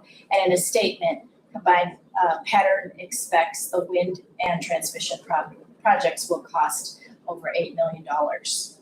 Pattern Energy's announcement that it is buying the first phase of the SunZia project from Southwestern Power Group is part of the surge in transmission activity in the West. Last week, Bureau of Land Management authorized construction to start this month on a 500 kilovolt power line between Arizona and California. So that's the end result, is the Arizona-California market. They're building that now. They must have gotten going and they're ready to rock and go. And now they're going to want to link us to that market. The Southwestern Power Group will continue to develop a second SunZia phase, a 500 kilovolt high voltage alternating current transmission line called El Rio Sol transmission that would parallel the SunZia line. Hence this idea of a corridor, multiple lines. We've got Western Spirit, SunZia, and now El Rio is in the light. So we've had a change of ownership there. I don't know how that affects your resolution and the wording and everything, but Pattern Energy purchasing SunZia, I think, is very significant. They're in control of the windmills. They're now in control of one of the power lines. If they continue to build more windmills, wouldn't they continue to need more power lines is our concern. And how, what is the maximum for this corridor? I think that's an ugly unknown at this point. So I want to conclude this evening. I thank you for your time and the opportunity to speak to you about this. It's something that has changed, will change our world over there in that little sector of Socorro County, and for the entire transmission line. Anyone that lives near it is affected, our wildlife, our refuges, and all of that sort of thing. It's a huge imprint on our county. And I think while I praise you for having the resolution in place to address SunZia about the access to roads that they would need to use for the building of their line, I think we also need to be vigilant in making sure that they take care of the areas that they disrupt. And if they need to improve areas before going in, we fully expect them to do so. So thank you very much for your time. Any questions? Mike, do you have any comments? Thank you, Chairman Martinez, Commissioners. Thank you for that presentation. Just a little bit of insight. The county, Sholey Road and Sholey Bridge has been an issue in Socorro County for decades. We started going after funds years ago, and then most recently, more aggressively. If you look at our infrastructure and capital improvement plan that I have up here, it indicates that so far we received $1.8 million in funding to replace Sholey Bridge. That was one of my goals when I first came on board. Unfortunately, because of the huge increase in materials, that was supposed to take care of it. And so recently, the engineers have an estimate that we needed that additional $500,000 to try to complete it. So right around 2.3, 2.4 million just for the bridge. One of the, if you look at here, on the ICIP, we do have an initial analysis is complete. Construction documents are ready to be produced. One of the problems is there's a huge shortage in New Mexico for structural engineers. Finally, our engineering firm was able to hire one. I believe we are meeting the first or second week in August to go over this project along with several other projects, Colonias in San Antonio and CR91 in Limitar, and a few other projects where we are in the time clock and expending funds and getting actually the engineering done. So just so you know that we are moving in that direction. Again, we're hitting up, I believe the state reviews the LGTPF applications that we submitted again. I also submitted a letter asking for an increase in funding due to increase in material costs, and I believe they meet in August to score again and actually to review letters asking for an increased cost because of materials. So we are moving somewhat in that direction, and I was talking to the attorney. Some of those points that you make are exactly why the resolution is in place. It covers some of that stuff. I don't know if you might want the attorney to speak on some of those issues. I just, before he speaks, Mike, on that bridge, you say that it caved in or something happened where people can't cross. I've never been on that road. Is there another alternate road that they could take? Someone? Well, the alternate road is, 42 miles an hour. yeah, it's quite a ways away. That entire loop from 60 down Shirley Road to our place is about a 7.5 mile run.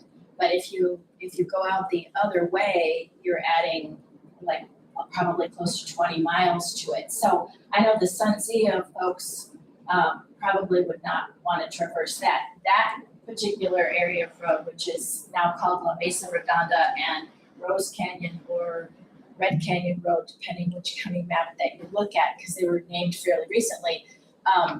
That is a longer way out. It is possible for residents over on our side to go out that way. But it is a long way around and the road is really in no better condition. There are some areas that are actually worse.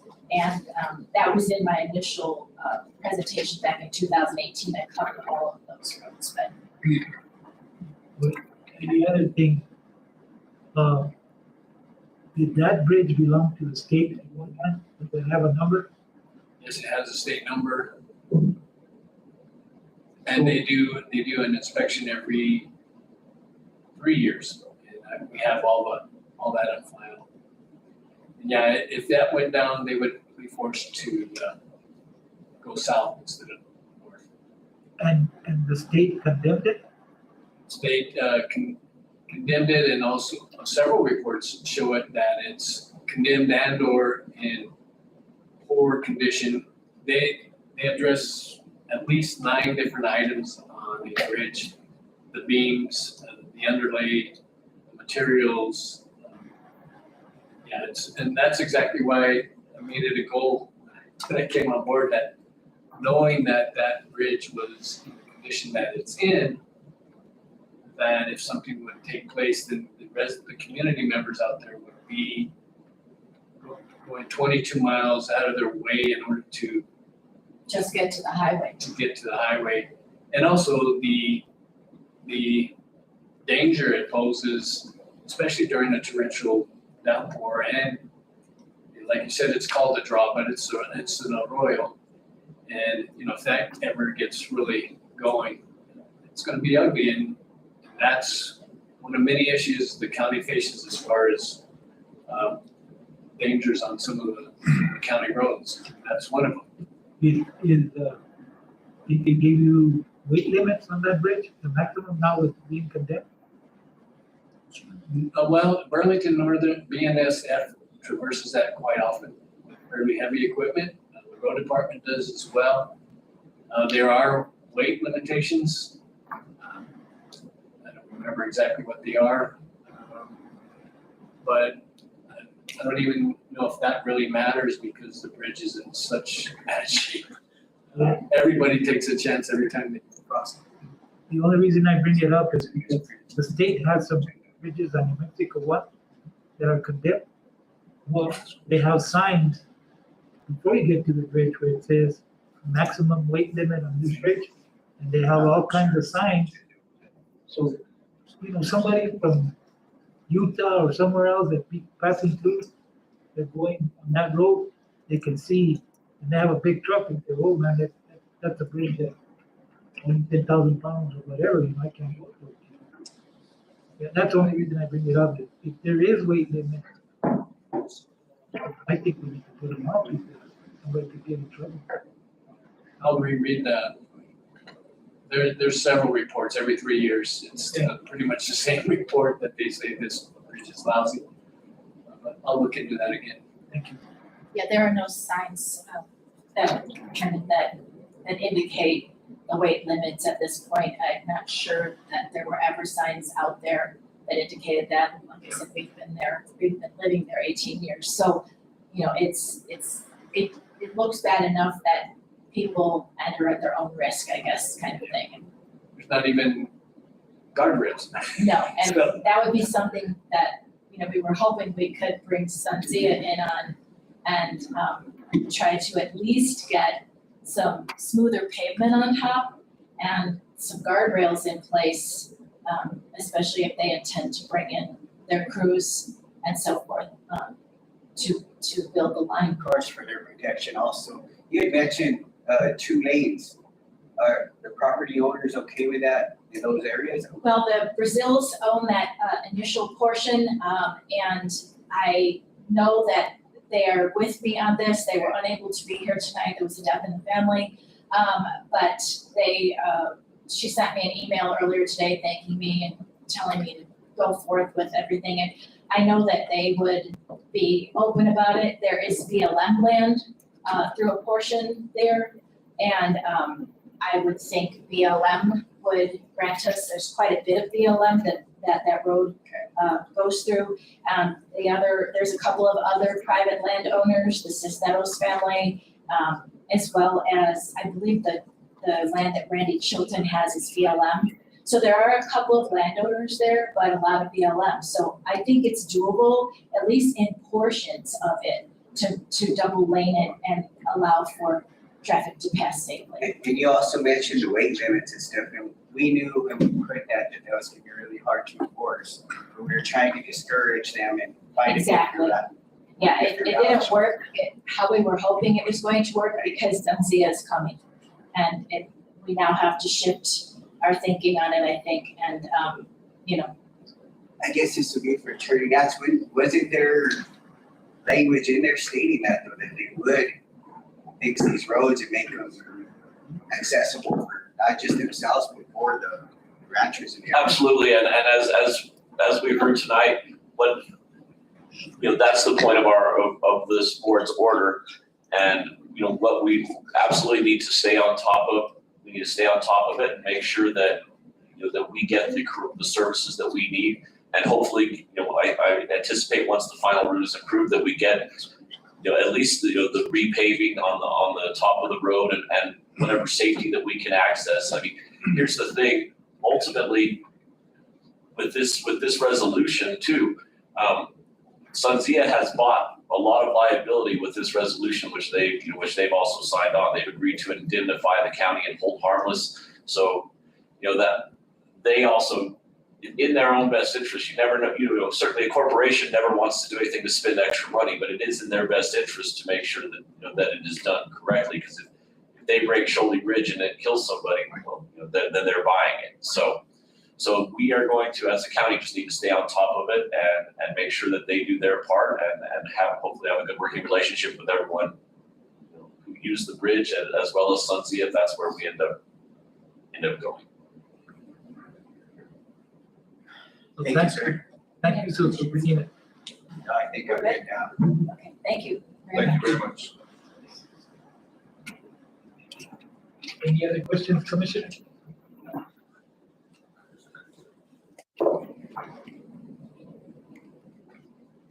Chairman, Mr. Stice, anything to add to this? We ain't seen you in a little bit. Yeah, it's been a while. The only points that I want to bring out is Sunzia has historically been. I'm sorry if you could come up. I can do that. Thank you, sir.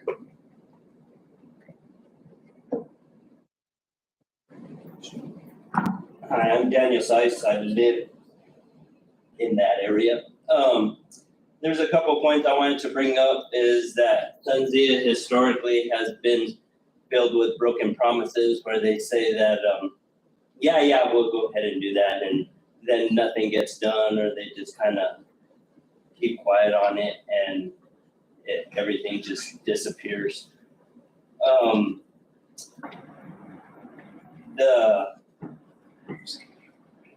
As far as the bridge goes, you guys pretty much covered that quite a bit, and as long as that the Sunzia is kind of invested in that bridge and does hold liability on it, because now that it's on public comment, it kind of puts liability also on Socorro County, that they know that the road and the bridge is subpar. And so I don't think that's a liability that the county would like to incur on something like that. And it's an opportunity for the county to get something done good. And the county's always had limited resources, and it's an opportunity to go ahead and fix it up at someone else's dollar, basically. And then all Socorro County has to do is just maintain it years after the project's done. And that's all I got. Thanks, I appreciate you guys listening to our concern. Thank you. Thank you, sir. Well, Sue, and I think Mike's gonna look into it, and he'll get back to you on information, share with you what he found out. Let's keep on top of it, so we make sure that we get what we need for that road. Working together, we can get it solved. Thank you. And Chairman, just addition to that, with the bridge, it has been a priority since we've been here, and I am so sorry it's gone so slow. I remember y'all came in and gave that presentation, and I want to thank Michael Fox for really putting that a top priority and, you know, finding the avenues to get the funding he has so far. I honestly think Sunzia should pay the rest, and hopefully we can push that and have them cover the difference and make that road safe and passable for all of you. We'll stay on top of it. Thank you. Sure. Thank you, Commissioner. Any other comments or questions from anyone? Here is none, we'll move to item E. Consideration of resolution 2022-62 approving the fiscal year 2022-2023 final budget.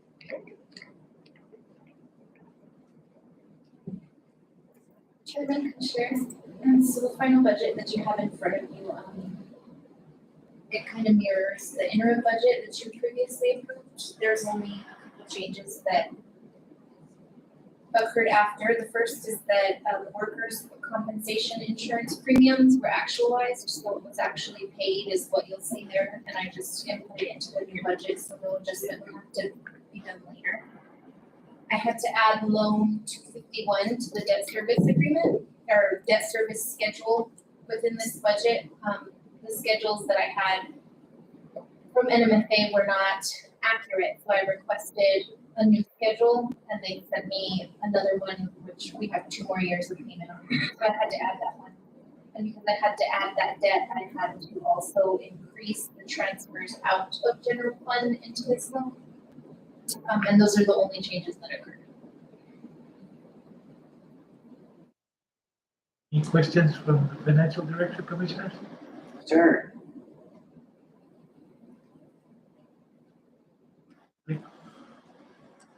No, not with Sammy, but, Ms. Hawks, the point that I just made earlier, this resolution at the top, it says 23.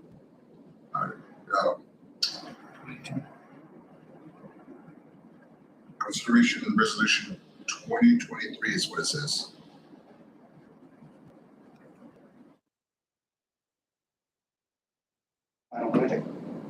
Yeah, that's for fiscal year. Okay, so that wouldn't be a mistake then? This for the final budget? Chairman Martinez. Actually, I'm sorry, Go ahead.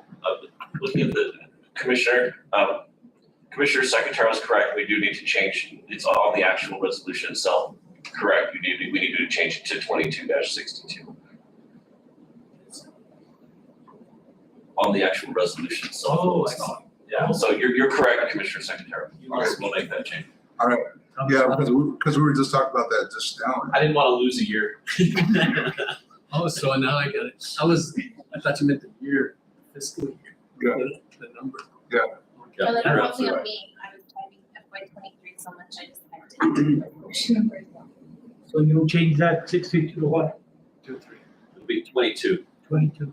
Chairman Martinez, Go ahead. motion to approve with the correction. Motion by Commissioner Naya. I'll hear a second. I'll second. Second by Commissioner Secretarial.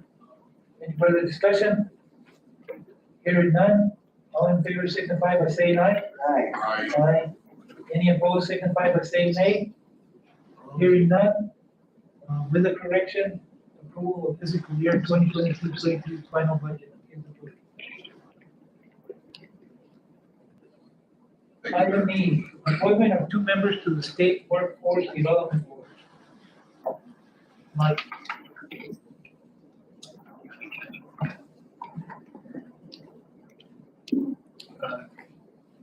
Chairman Martinez commissioned this issue was sent out as we got an inquiry asking that the commission appoint 2 members to the State Workforce Development Board.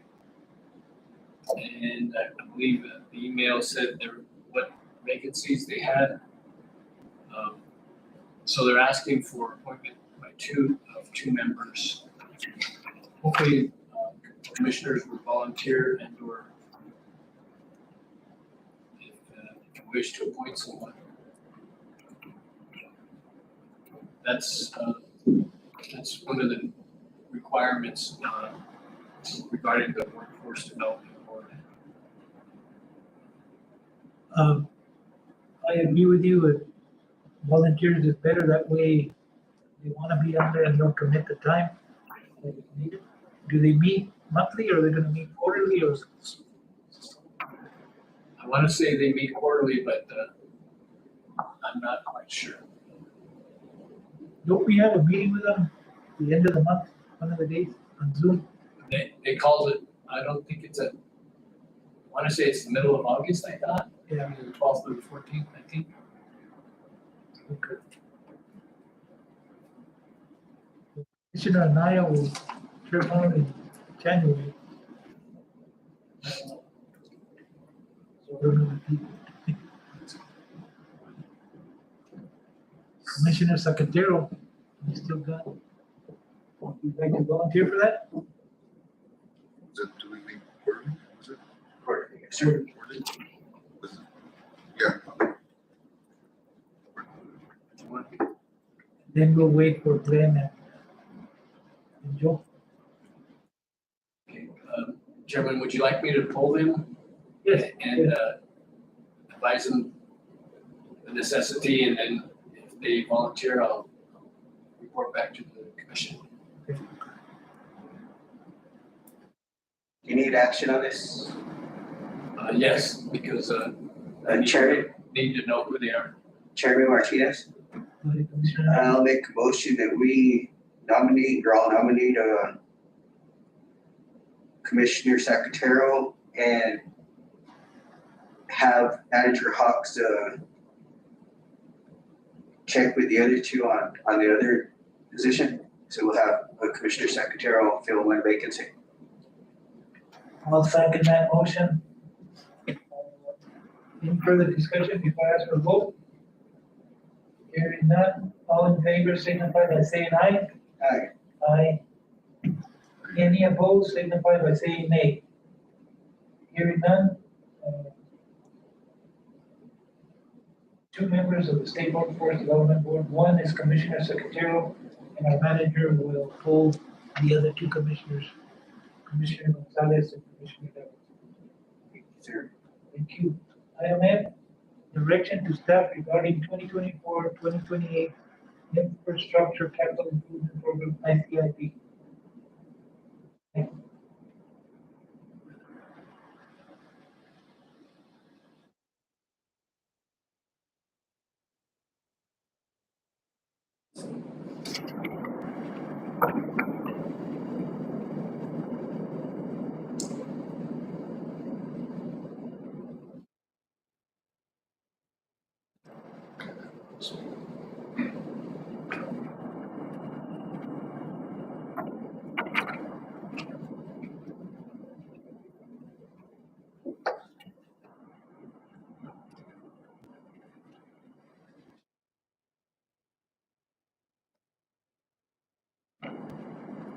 Chairman Commission, in your packet, you have the working spreadsheet of the ICIP.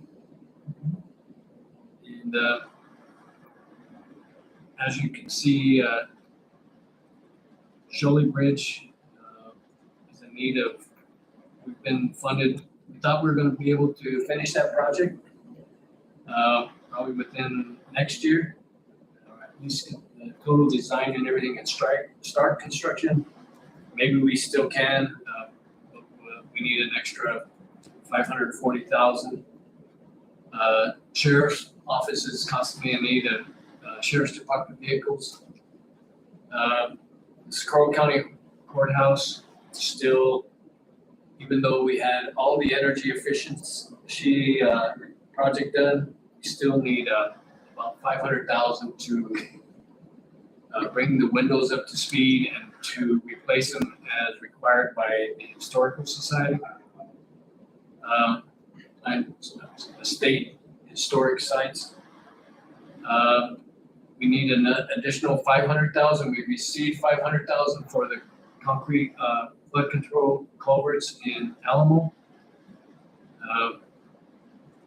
And CR 91, we're still trying to see if we can purchase the property on the retention pond.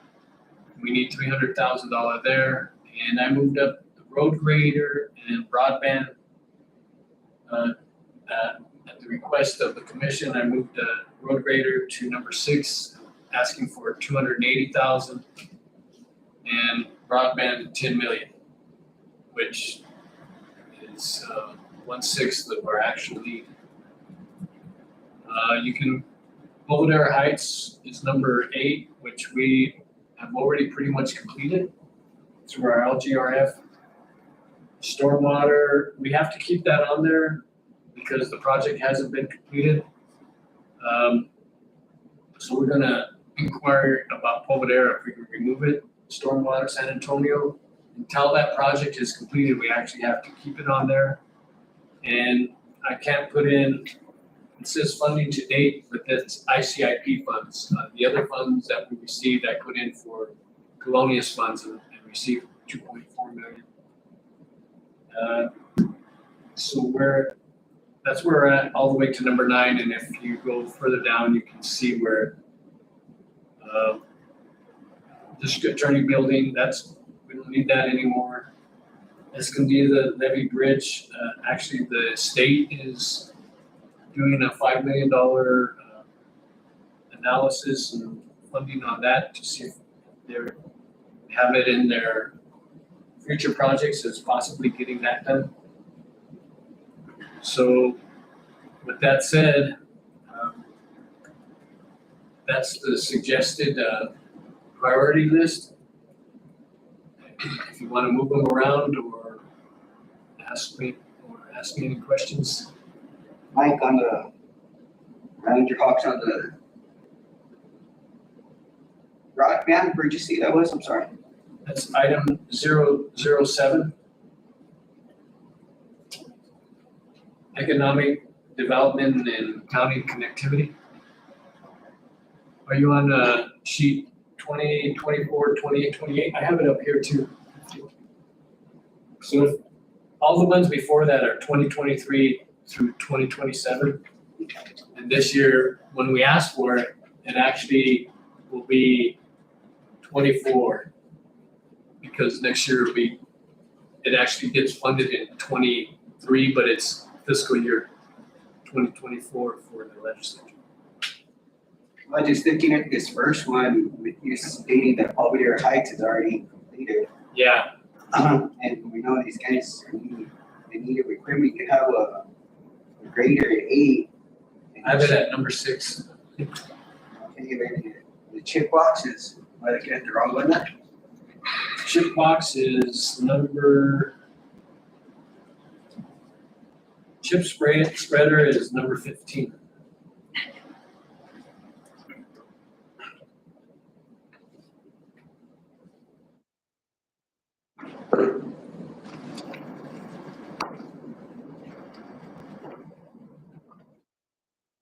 Just if there's any way to move those up, it's, I'm sorry, Commissioner. which one? just if there's any way to bump those up, I know they need it and that chip spreader's what makes them their money, so. Well, I think we can, where would you like? We can move chip spreader, and then if that's what the entire commission would like to do. Number.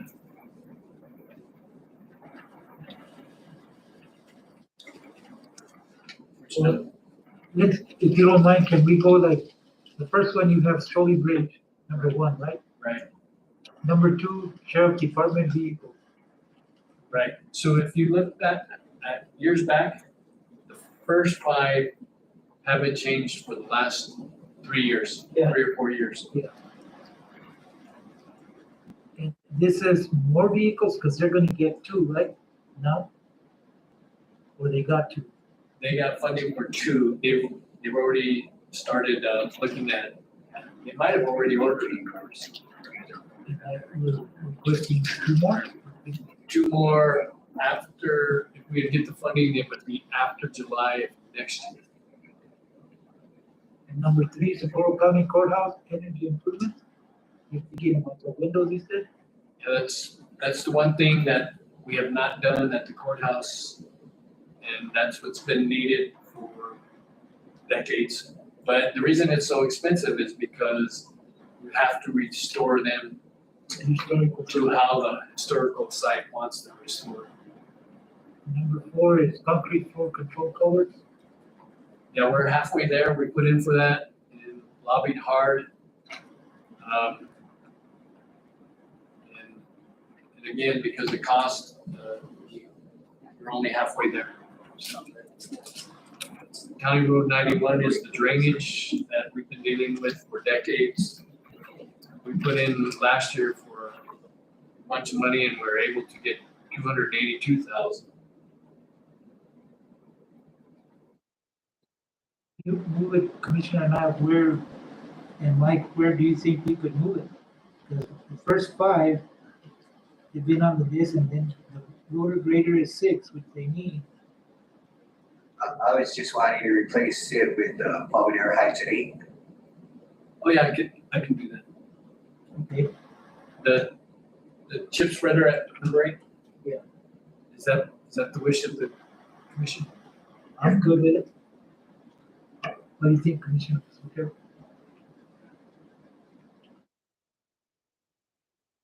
To number 8, so that would be number 8 then? Yes. Okay. I just know they've done a lot of work at Palmdale Heights and it's gone a long way since we first started, so. And we finished chip sealing that this year. So that's, yeah, it's come a long way. We had a lot of residents call and thank us. One of the things to remember too is that some of these road projects, even though it's number 8, if in August, the LGTPF board allocates funds for some of these other things, we can still, even though it's number 8, you can talk to your rep and senator and say, this is the thing we need. I'm okay with it. Okay, good. I think the chip box is an important piece of equipment.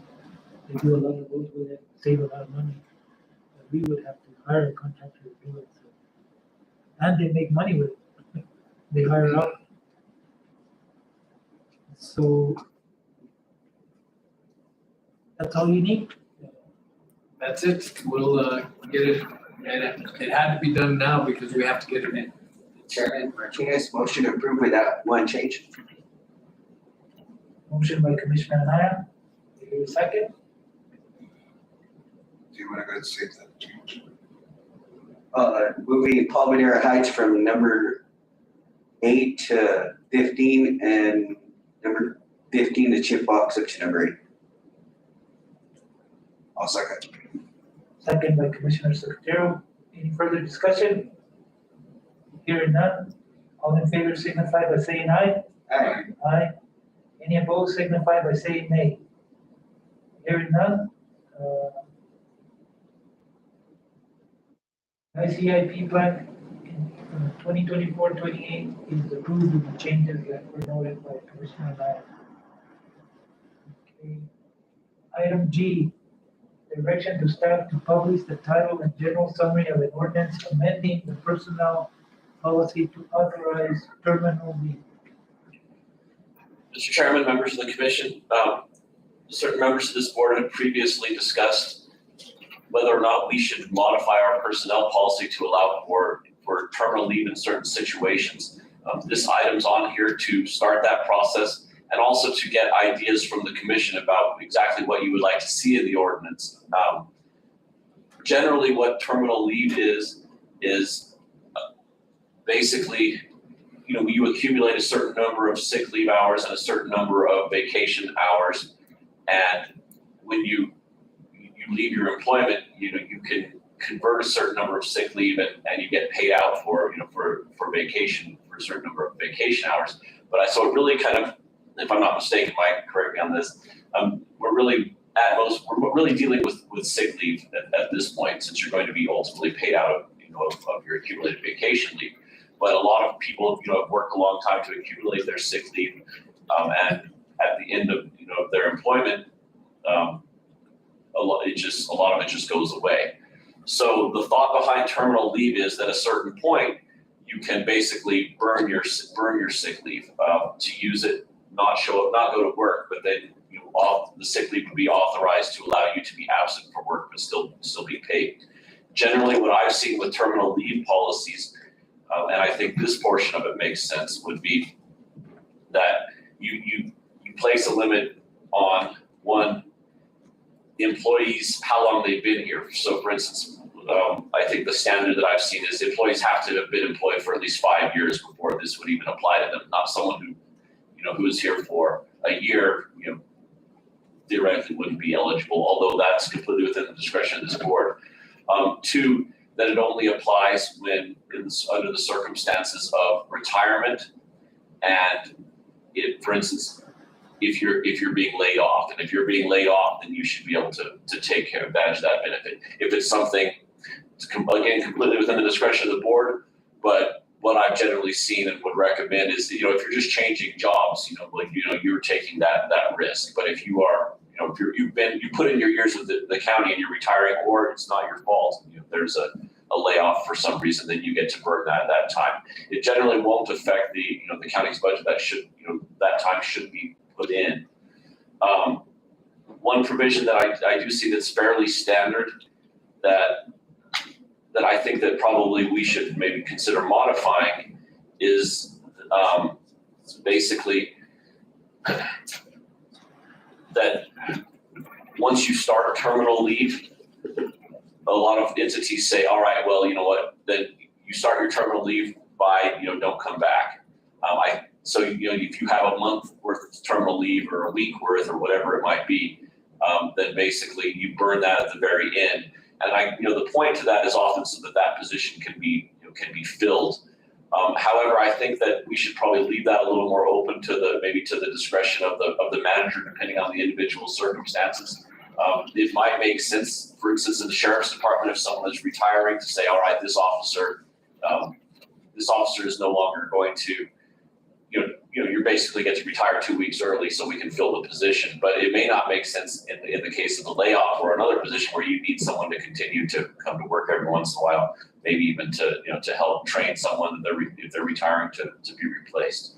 So I would like to just, first of all, hear your thoughts on it, what you'd like to see. I'll draft the ordinance, and if you approve it tonight, this will be for the publication of the ordinance to be brought back next month. And at that point, the ordinance can be changed after a public hearing. We can modify it at that point as well. But I would just like to hear your thoughts and concerns and what you would like to see me put in the ordinance, and I will prepare it at that point if you so direct. What do we have now, Mike, in place? Like if somebody leaves the county and they have 300 hours of sick leave and 280 of vacation. Annual leave is compensated. Sick leave is not. They have an option once a year to sell a certain amount at a certain percentage, not at full value. So you lose your sick leave, but you're compensated for your annual Up to how much, 280? 240. 240. Can sick leave be, for instance, say that you need 6 months to retire, can you convert that sick leave to go into retirement? No. So you could be Mean done. to, You know hit what me I with mean? the question, no, I'm not quite sure, but if you're saying you, like, Say that I have 6 months to go to retire 25 years, and I have over 6 months of sick leave. Could I use that sick leave to finish my 6 months and say bye? Currently, no, and that would be the point of this policy, would be to allow that to happen. So currently, currently sick leave is, and is only used for illness. And if you could donate your sick leave to other people. You can convert a portion of your sick leave annually, to annual leave. But in the end, it's really at this point designated for just being sick. But that said, that would be the point if it's something that you all are interested in, is a terminal leave policy to say, all right, you've lucked out and you haven't been needing to use your sick leave, and you can use that for your last portion of your retirement. There are pros and cons to it. I mean, there's some people who would say, well, you're just lucky and you never got sick, and that very well may be the case. So sometimes this is just the act of God. Another person may be horribly sick and have cancer or something like that. They may end up with nothing, with no sick leave, and that's just something that we can't really. There's not much we can do about that, except for our donations and things like that. But for the purpose of this policy, it may not seem fair in some situations, but no policy is. You just have to set the rules. Chairman Martinez, Adrian, at this time, at the end of your service with us, can you donate what you have left, or once you quit, you just take it away? You can do it. you can donate, I'm sorry. Go ahead. Chairman Martinez, Commissioner. Right now, you can donate if there's someone in need. At the You time, can't randomly select and say, I want to give it to John Smith, who's perfectly well. You do have that. What if John Smith is, well, that can go either way. If John Smith has zero balance, or John Smith has, of course, most definitely not, if he has 100 hours. Our policy as it exists now is you can only do it if somebody is at zero balance and is ill. And so employees then can, and we created that amongst exempt personnel, but exempt to exempt. To go back on your question, if you can extend your retirement, you can't do that now because on the third day you need a doctor's notice, and there's such thing as sick leave abuse and stuff like that. So if you consider this, let's say someone wanted to leave, but they wanted to stop working with this terminal illness, sick leave. They could stop working in December and extend their retirement until they have exhausted all of their leave, both sick leave and annual leave, if this was put into play. So essentially, if you have somebody with 800 hours, they could actually then officially retire in June instead of the mandate when they were going to retire in December. Can we only carry 240 hours, right? Over. Of sick leave. Of sick leave, but let's say, No, vacation. vacation, you can actually carry more sick leave. So let's say somebody had 240 hours annual and a whole bunch of sick leave. That's why I'm saying they could extend it. And again, that costs the county money. I mean, it's something that it's a benefit, but it's a benefit that's usable. So that's how they would extend it, combining both of those types of leave. so right now it's budgeted for, but whatever they don't use in sick leave just gets back to the general fund? Well, It's a non-tangible item. that's right. So it basically, I guess I would put it like this: if your position is budgeted for, and you're going to be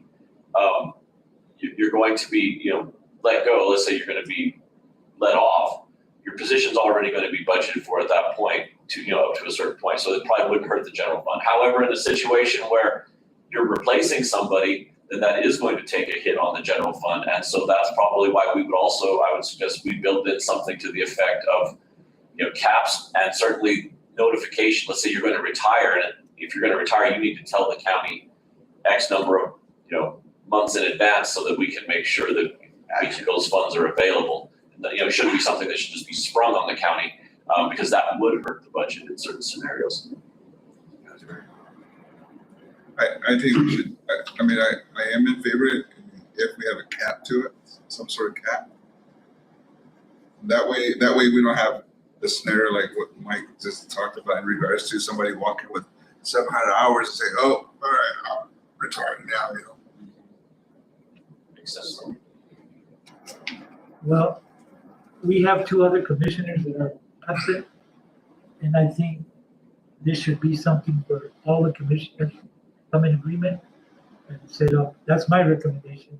Chairman, I think right now though, if we can get it started just by having them publish and get it started, yeah, then we'll be in discussions with everybody.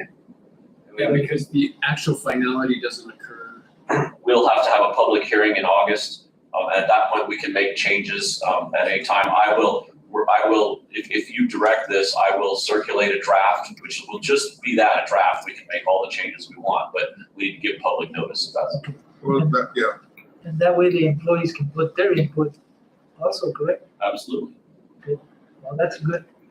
That's your recommendation? Yes, sir, that'd be my motion to go ahead and get it started and get it published and we'll move forward from there. Do I hear a second? 1 second. Second by Commissioner Zapatero. Any other discussion? Hearing none. All in favor signify by saying aye. Aye. Aye. Any opposed signify by saying nay. You have directed staff to publish entitled General Summary of Ordinance Amending Personal Policy Authorizing Terminal. Please, Mike, please. Thank you. Item 8, review and direct to staff regarding the U.S. Department of Treasury first and second tranches. Go ahead, Mike. Thank you, Chairman Martinez. Commissioners, in your packet, you do have a spreadsheet. The spreadsheet I have on the screen is a little bit more updated because this is fluid and we just went over some new numbers. I'll go through sheet number 1 and tell you where we're at. If revenue recovery, where we're at on that. In the I believe the June 7th meeting, the commission agreed for us to recover funds we used for administrative leave and $84,000 towards a van for the Crow County Detention Center to the tune of, I think it was $394,000.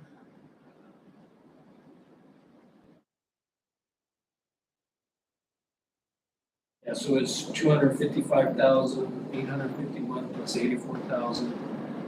So that's, you authorize that to be recovered out of the second tranche, so that's 339,000. So with that said, we're still ongoing because we're still offering administrative leave. So at maybe some point down the way, I don't know if we're going to have money left over to reimburse ourselves again or recover those funds.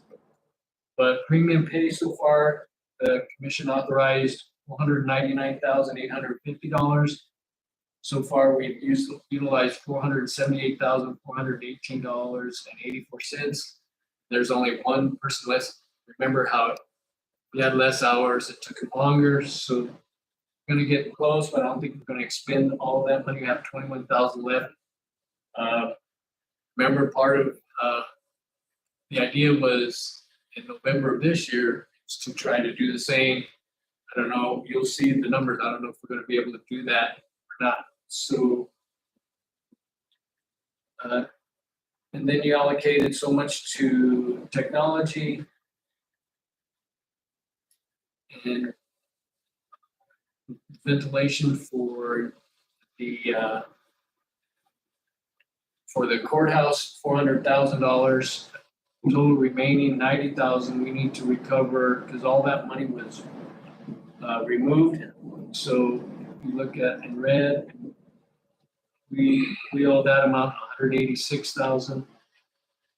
And I'm just giving you a global perspective, then I'm gonna drill down on it a little bit. I don't wanna overwhelm you too much with the amounts of money. We spent all of the 500,000 for small business and tourism, in addition to $10,829.23. Because we did have advertising and stuff like that. So we spent all of that. There are, I think, 4 businesses left out of the 17 or 18 businesses that are still filing quarterly reports. That, matter of fact, I have a meeting on Thursday, travel into a CPA to go over the numbers that a business submitted, because I just want to make sure getting those quarterly reports in. I'm waiting on 2 other businesses to finish up their quarterly reports. They do have till November, I think, to expend their funds. If not, in the grant agreement, they're supposed to revert back. Broadband is another issue that you'll see that we did spend some funds. We owe that about 110,000, but I'm asking for 250,000 because the state is wanting to make sure that we have skin in the game. We still have, I think you asked earlier, we have 29,000 in the widows and widowers. We started with 61,000 in that. So far, we spent $30,707.03. Reason for that is because we advertise, so in the paper, you have to pay for the advertisement. That's why you don't have an even number of 1,000 or 2,000. We helped out the extension office, all those people. So I'm gonna go. I'll drill down. Number 2. This was the American Rescue Plan, where we did. This is the funds that we utilized at the revenue that we utilized, 180,000 at Senior Center, 2,600 at Escondido Lake, MOU with the city, admin leave, 146,000. So that was 339,851. We asked for 255,000 and you agreed. On the security cameras at the detention center, we used the PayGo because it was a dire emergency and we understood the liability and the safety and protection under COVID guidelines, not only for our detention personnel, but our community members that are being there. And that's PayGo, so we'll probably have to pay that back. And I'm going to get to the amount. One of the things that this county has not done that other counties have done is charge for administrative fees for handling all the grants. I can tell you the business grant program has been extremely excruciating and time consuming. It eats up a huge amount of not only my time, but others. There's not a week goes by that I don't spend 15, 20 hours a week. We have not charged any administrative fees, and other counties are at 10 or 15%. And if we would request that, that would be $484,000 in change. And I put that in there just so you know that we didn't ask for that. Is that at 10% or 50%? 15%. I'm thinking it's 15. Because if you do 3.2 million, 15%, yeah.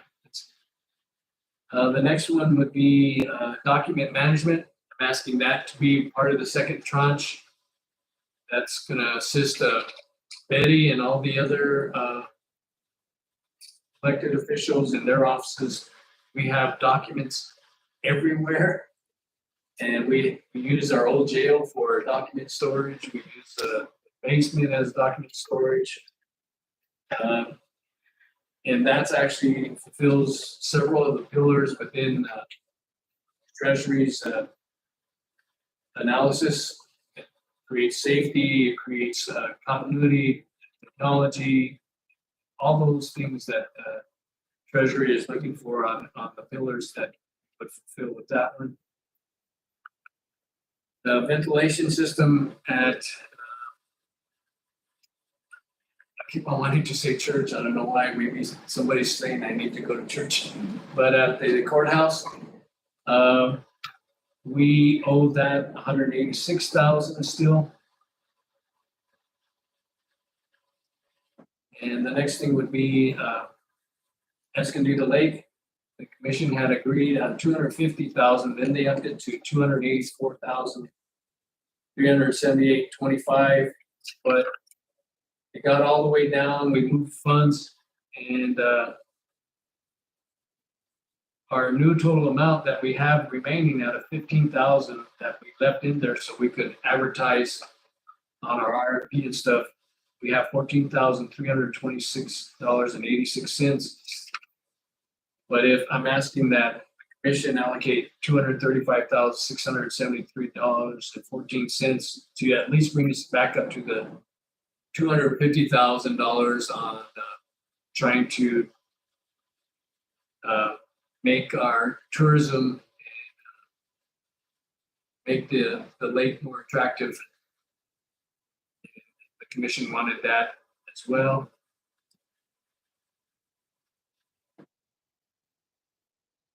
The next thing is broadband. I'm asking that the commission earmark $250,000 for broadband. So where are we at when you add all that up? So we needed $499,000 premium pay. And we haven't used all that up yet, but I don't want to say we're requesting less. Because we're pretty close to almost expending that. We have about 21,000 left. The cameras we paid for, the admin recovery, Escondido Lake 235, Socorro County Detention Center authorized. So out of the second tranche, we're going to need to utilize about $1,289,218. And that tranche is a little over 1.6. $1,615,771.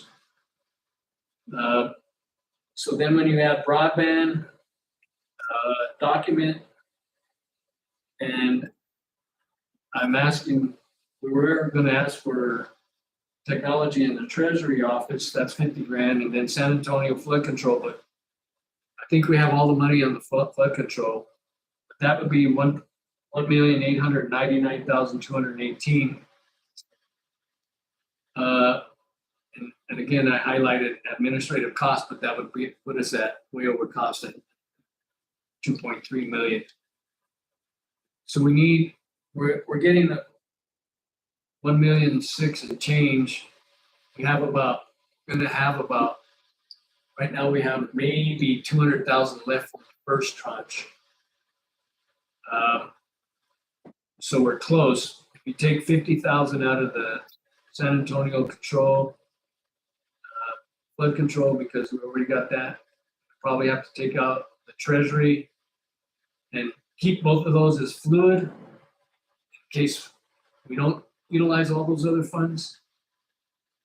So, I'd like some direction on, obviously, we need to make up those funds that we did pay go on.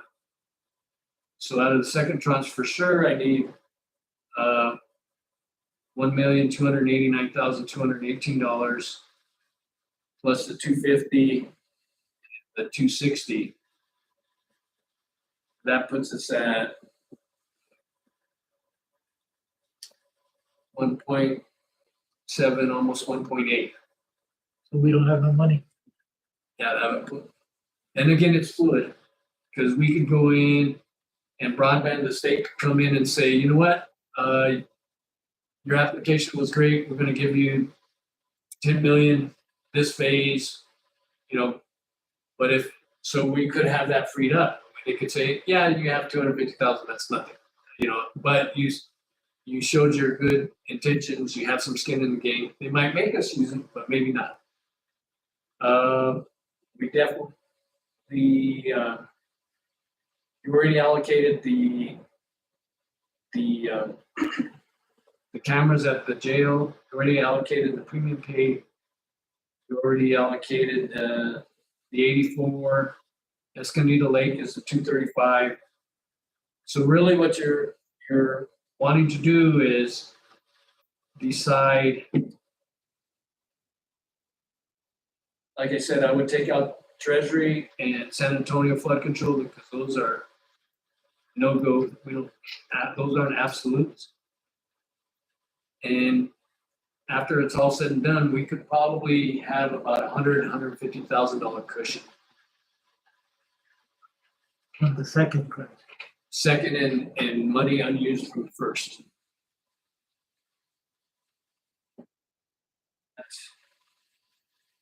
Here's where we're at right now on money's expended, $1,427,785. So talk to me about the, all that admin leave, the recovery you were talking about earlier. So Okay, so where would that funds go then? So if we it take goes that, back into the general fund. So So your budget isn't taking a hit again. So when you need to prop up a department, whatever the reason is, have those funds available. so that would include our cushion though, right? So I don't like to think of it that way because it's funds that we actually expended because we paid people to be on admin leaves versus sick leave or annual. We're still doing that. So I don't like to look at it as a cushion because we're still going through COVID-19. We're still using those funds. So I guess could if you wanted to, but then you're going to get yourself in a situation where you thought you had a cushion, but in reality you didn't because you paid yourself back because you had to expend funds in order to pay it. That's the best way to explain it. So that's where we're at. So you tell me what do you want to leave out, or do you want to leave out something, or do you want to do half a document management, or you want to not fund Escondido Lake? You already took action on the admin recovery and the detention center ban, so that's funds that are pretty much. The ban was how much? Well, we allocated 84. We don't know. We're Yeah. just taking a. Yeah. Well, Because liability wise, we are on the edge, not having a actual transport. It's absolute, and we're putting everybody in danger. We've had several instances where we're transporting, had to stop alongside the road with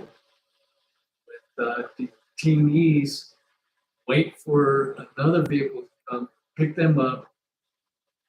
Then employees have to catch a ride with a record driver and or another employee who had to come. I mean, we've had several of that type of incidents. And then it's not close. You know, if we're transporting somebody to San Juan County, Doña Ana County, Grant County, it's just, you know, so that, and the fact is what they're transported up in now, there's no screen, there's no spit divider. So, Well, the items that you covered, Escondido Lake, Ministry, all of those have been discussed before and the commission approved to put them in there. So if they go like that, you're telling us that with all bunches, we still should have like 200,000 left There's a, well, possibility? there's a possibility that we would break even or have $200,000 left, depending on, right now, we have 200, we have about 190 out of the first tranche. So if you add 190 onto 1.6, we're right about at that 1899, but you take 100 off, so you're at 1799. So the 200,000, 190 we had savings in the first tranche, transported there, and you're gonna be right around 100 and some, you know, if every blue sky, white picket fence, everything turns out great, that's where we'll be. And I could always go back and with document management and say, we need a little bit scaled down. You know, did you give us the Cadillac version? How do we fulfill the pillars within the Treasury on document management, making it safe, secure, people can get their documents online, that they don't have to come in and share COVID and all that stuff. What would that take? So you never know. We might be able to save some there. Broadband, again, it could be fluid. The state could come in and say, great, glad you guys did that. But you don't need it. But if we allocate it, then it's earmarked and we understand we have a direction. And then just like we did with premium pay and all the other programs, moved and then it was fluid. Just like the Widows and Widowers program, there's still money left in there, but we've had it now for over 2 years. The vaccination program, we expended all the money there, but it was fluid the whole time. We're doing bingo, lottery, we're doing all that. So that's where we're at. Do you need an answer tonight? I would just, if I had an answer, if I had a request, it would be Escondida so we can get out our RFP. And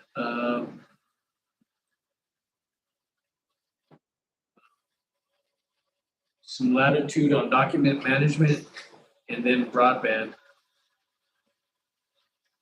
Everything else you pretty much already Committed. What are the wishes of the commission?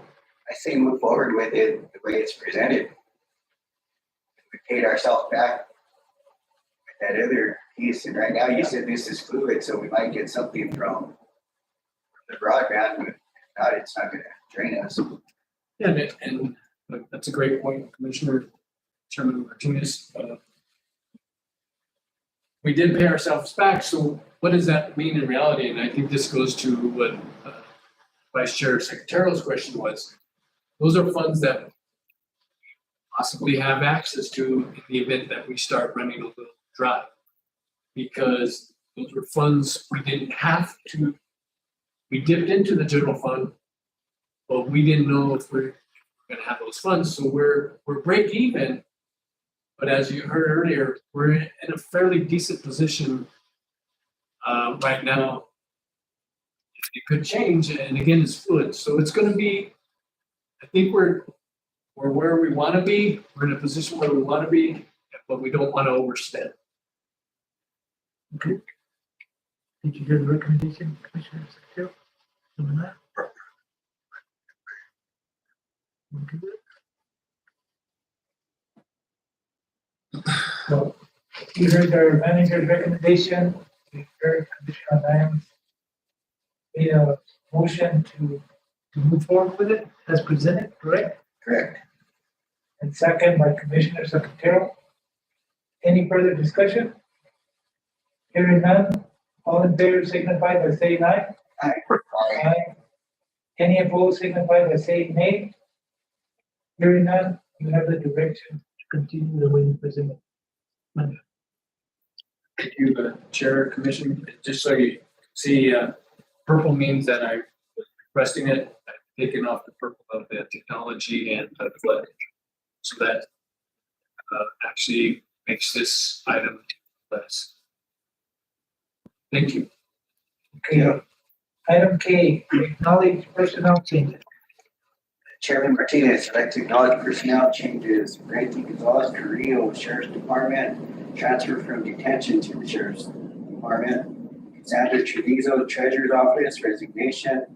Jocelyn Garcia, Treasurer's Office, new hire, cashier/clerk. And all eligible employees, 7/11/22. All departments, 2% COLA increase as approved by the Board of County Commissioners. Okay, motion by Commissioner Anaya to approve personnel changes. Do I hear a second? I will second.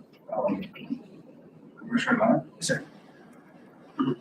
Second by Commissioner Secretarial. Any further discussion? The only one, the last time we had personnel changes, did we ever acknowledge them? Because remember, we skipped it. There was quite a few on the list. I don't think we did. I was expecting to see it now. We skipped it. That's right, I think you acknowledged them tonight. If you can. Even though it's not in our agenda. The personnel change generally is, I think, so. I can't remember. Can we just put it for our next meeting? That would be better, that way we have the list. Certainly, if we have a list, that makes sense, Mr. Chairman. Yeah. Thank you, sir. Okay. From the meeting, that was supposed to take place on. Yeah, we didn't have a quorum, so we skipped a bunch of those items. We only dealt with what was needed to Yeah. get payroll done. Okay. Okay. Did I ask for a vote for the personal changes? Okay, financial action items, 11A, approval of vendor checks. I will go ahead and make a motion to approve the vendor checks dated July 22nd, the amount of $472,201.52. Do I hear a second? A second? Second by Commissioner Anaya. Any further discussion? Hearing none. All in favor signify by saying aye. Aye. Vendor check. Aye. Any opposed signify by saying nay. Hearing none. Vendor checks are approved. Approval of payroll checks. Item B. I will make a motion to approve payroll checks dated July 14th, the amount of $186,474.71. I will second. Motion by Commissioner Secretary to approve, second by Commissioner Anaya. Any further discussion? Hearing none, all in favor signify by saying aye. Aye. Aye. Any opposed signify by saying nay. Approval payroll checks are approved. Item 12, executive session. Motion and roll call vote to go into executive session and the pursuant to Mexico State Statute, Section 10-15-1, only the following matters will be discussed in closed session.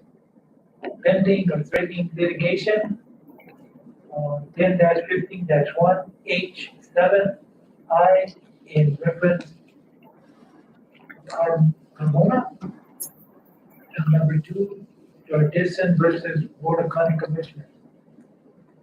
I need a motion and roll call vote to go into executive session. All right. Motion by Secretarial, second by Commissioner Anaya. Roll call vote? Commissioner Anaya, Yes. Vice Chair Secretary, Yes, ma'am. Thank you, Madam Chair. Chair Martinez. Yes, ma'am. We are now in executive session.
Okay, motion and vote to return to regular session. I'll make that motion. Motion by Commissioner Secretarial, I'll second. second by Commissioner Haya. Any further discussion? Here and none. All in favor signify by saying, vote to get back to regular session. Roll call. Commissioner Anaya, Yes. Vice Chair Secretary, Yes, ma'am. and Chair Martinez. Yes, ma'am. Okay, no final action was taken at the Mexico statutes section 10-15-1. Next commission meeting is August 9th, 2022 at 9 a.m. I will not be here. I just want to let the commission know I sent an email to Mike. I have a doctor's appointment that I've been waiting 4 months in Albuquerque. So you're gonna have to do it over, Commissioner Secretary. Okay. Okay. Motion to adjourn. So moved. Motion by Commissioner Anaya, second by Secretary. Commissioner Secretarial. All in favor signify by saying aye. Aye. Any opposed signify by saying nay. Hearing none, we are adjourned. Thank you, Commissioners. Thank you, Commissioner. Adjournment at 8:00.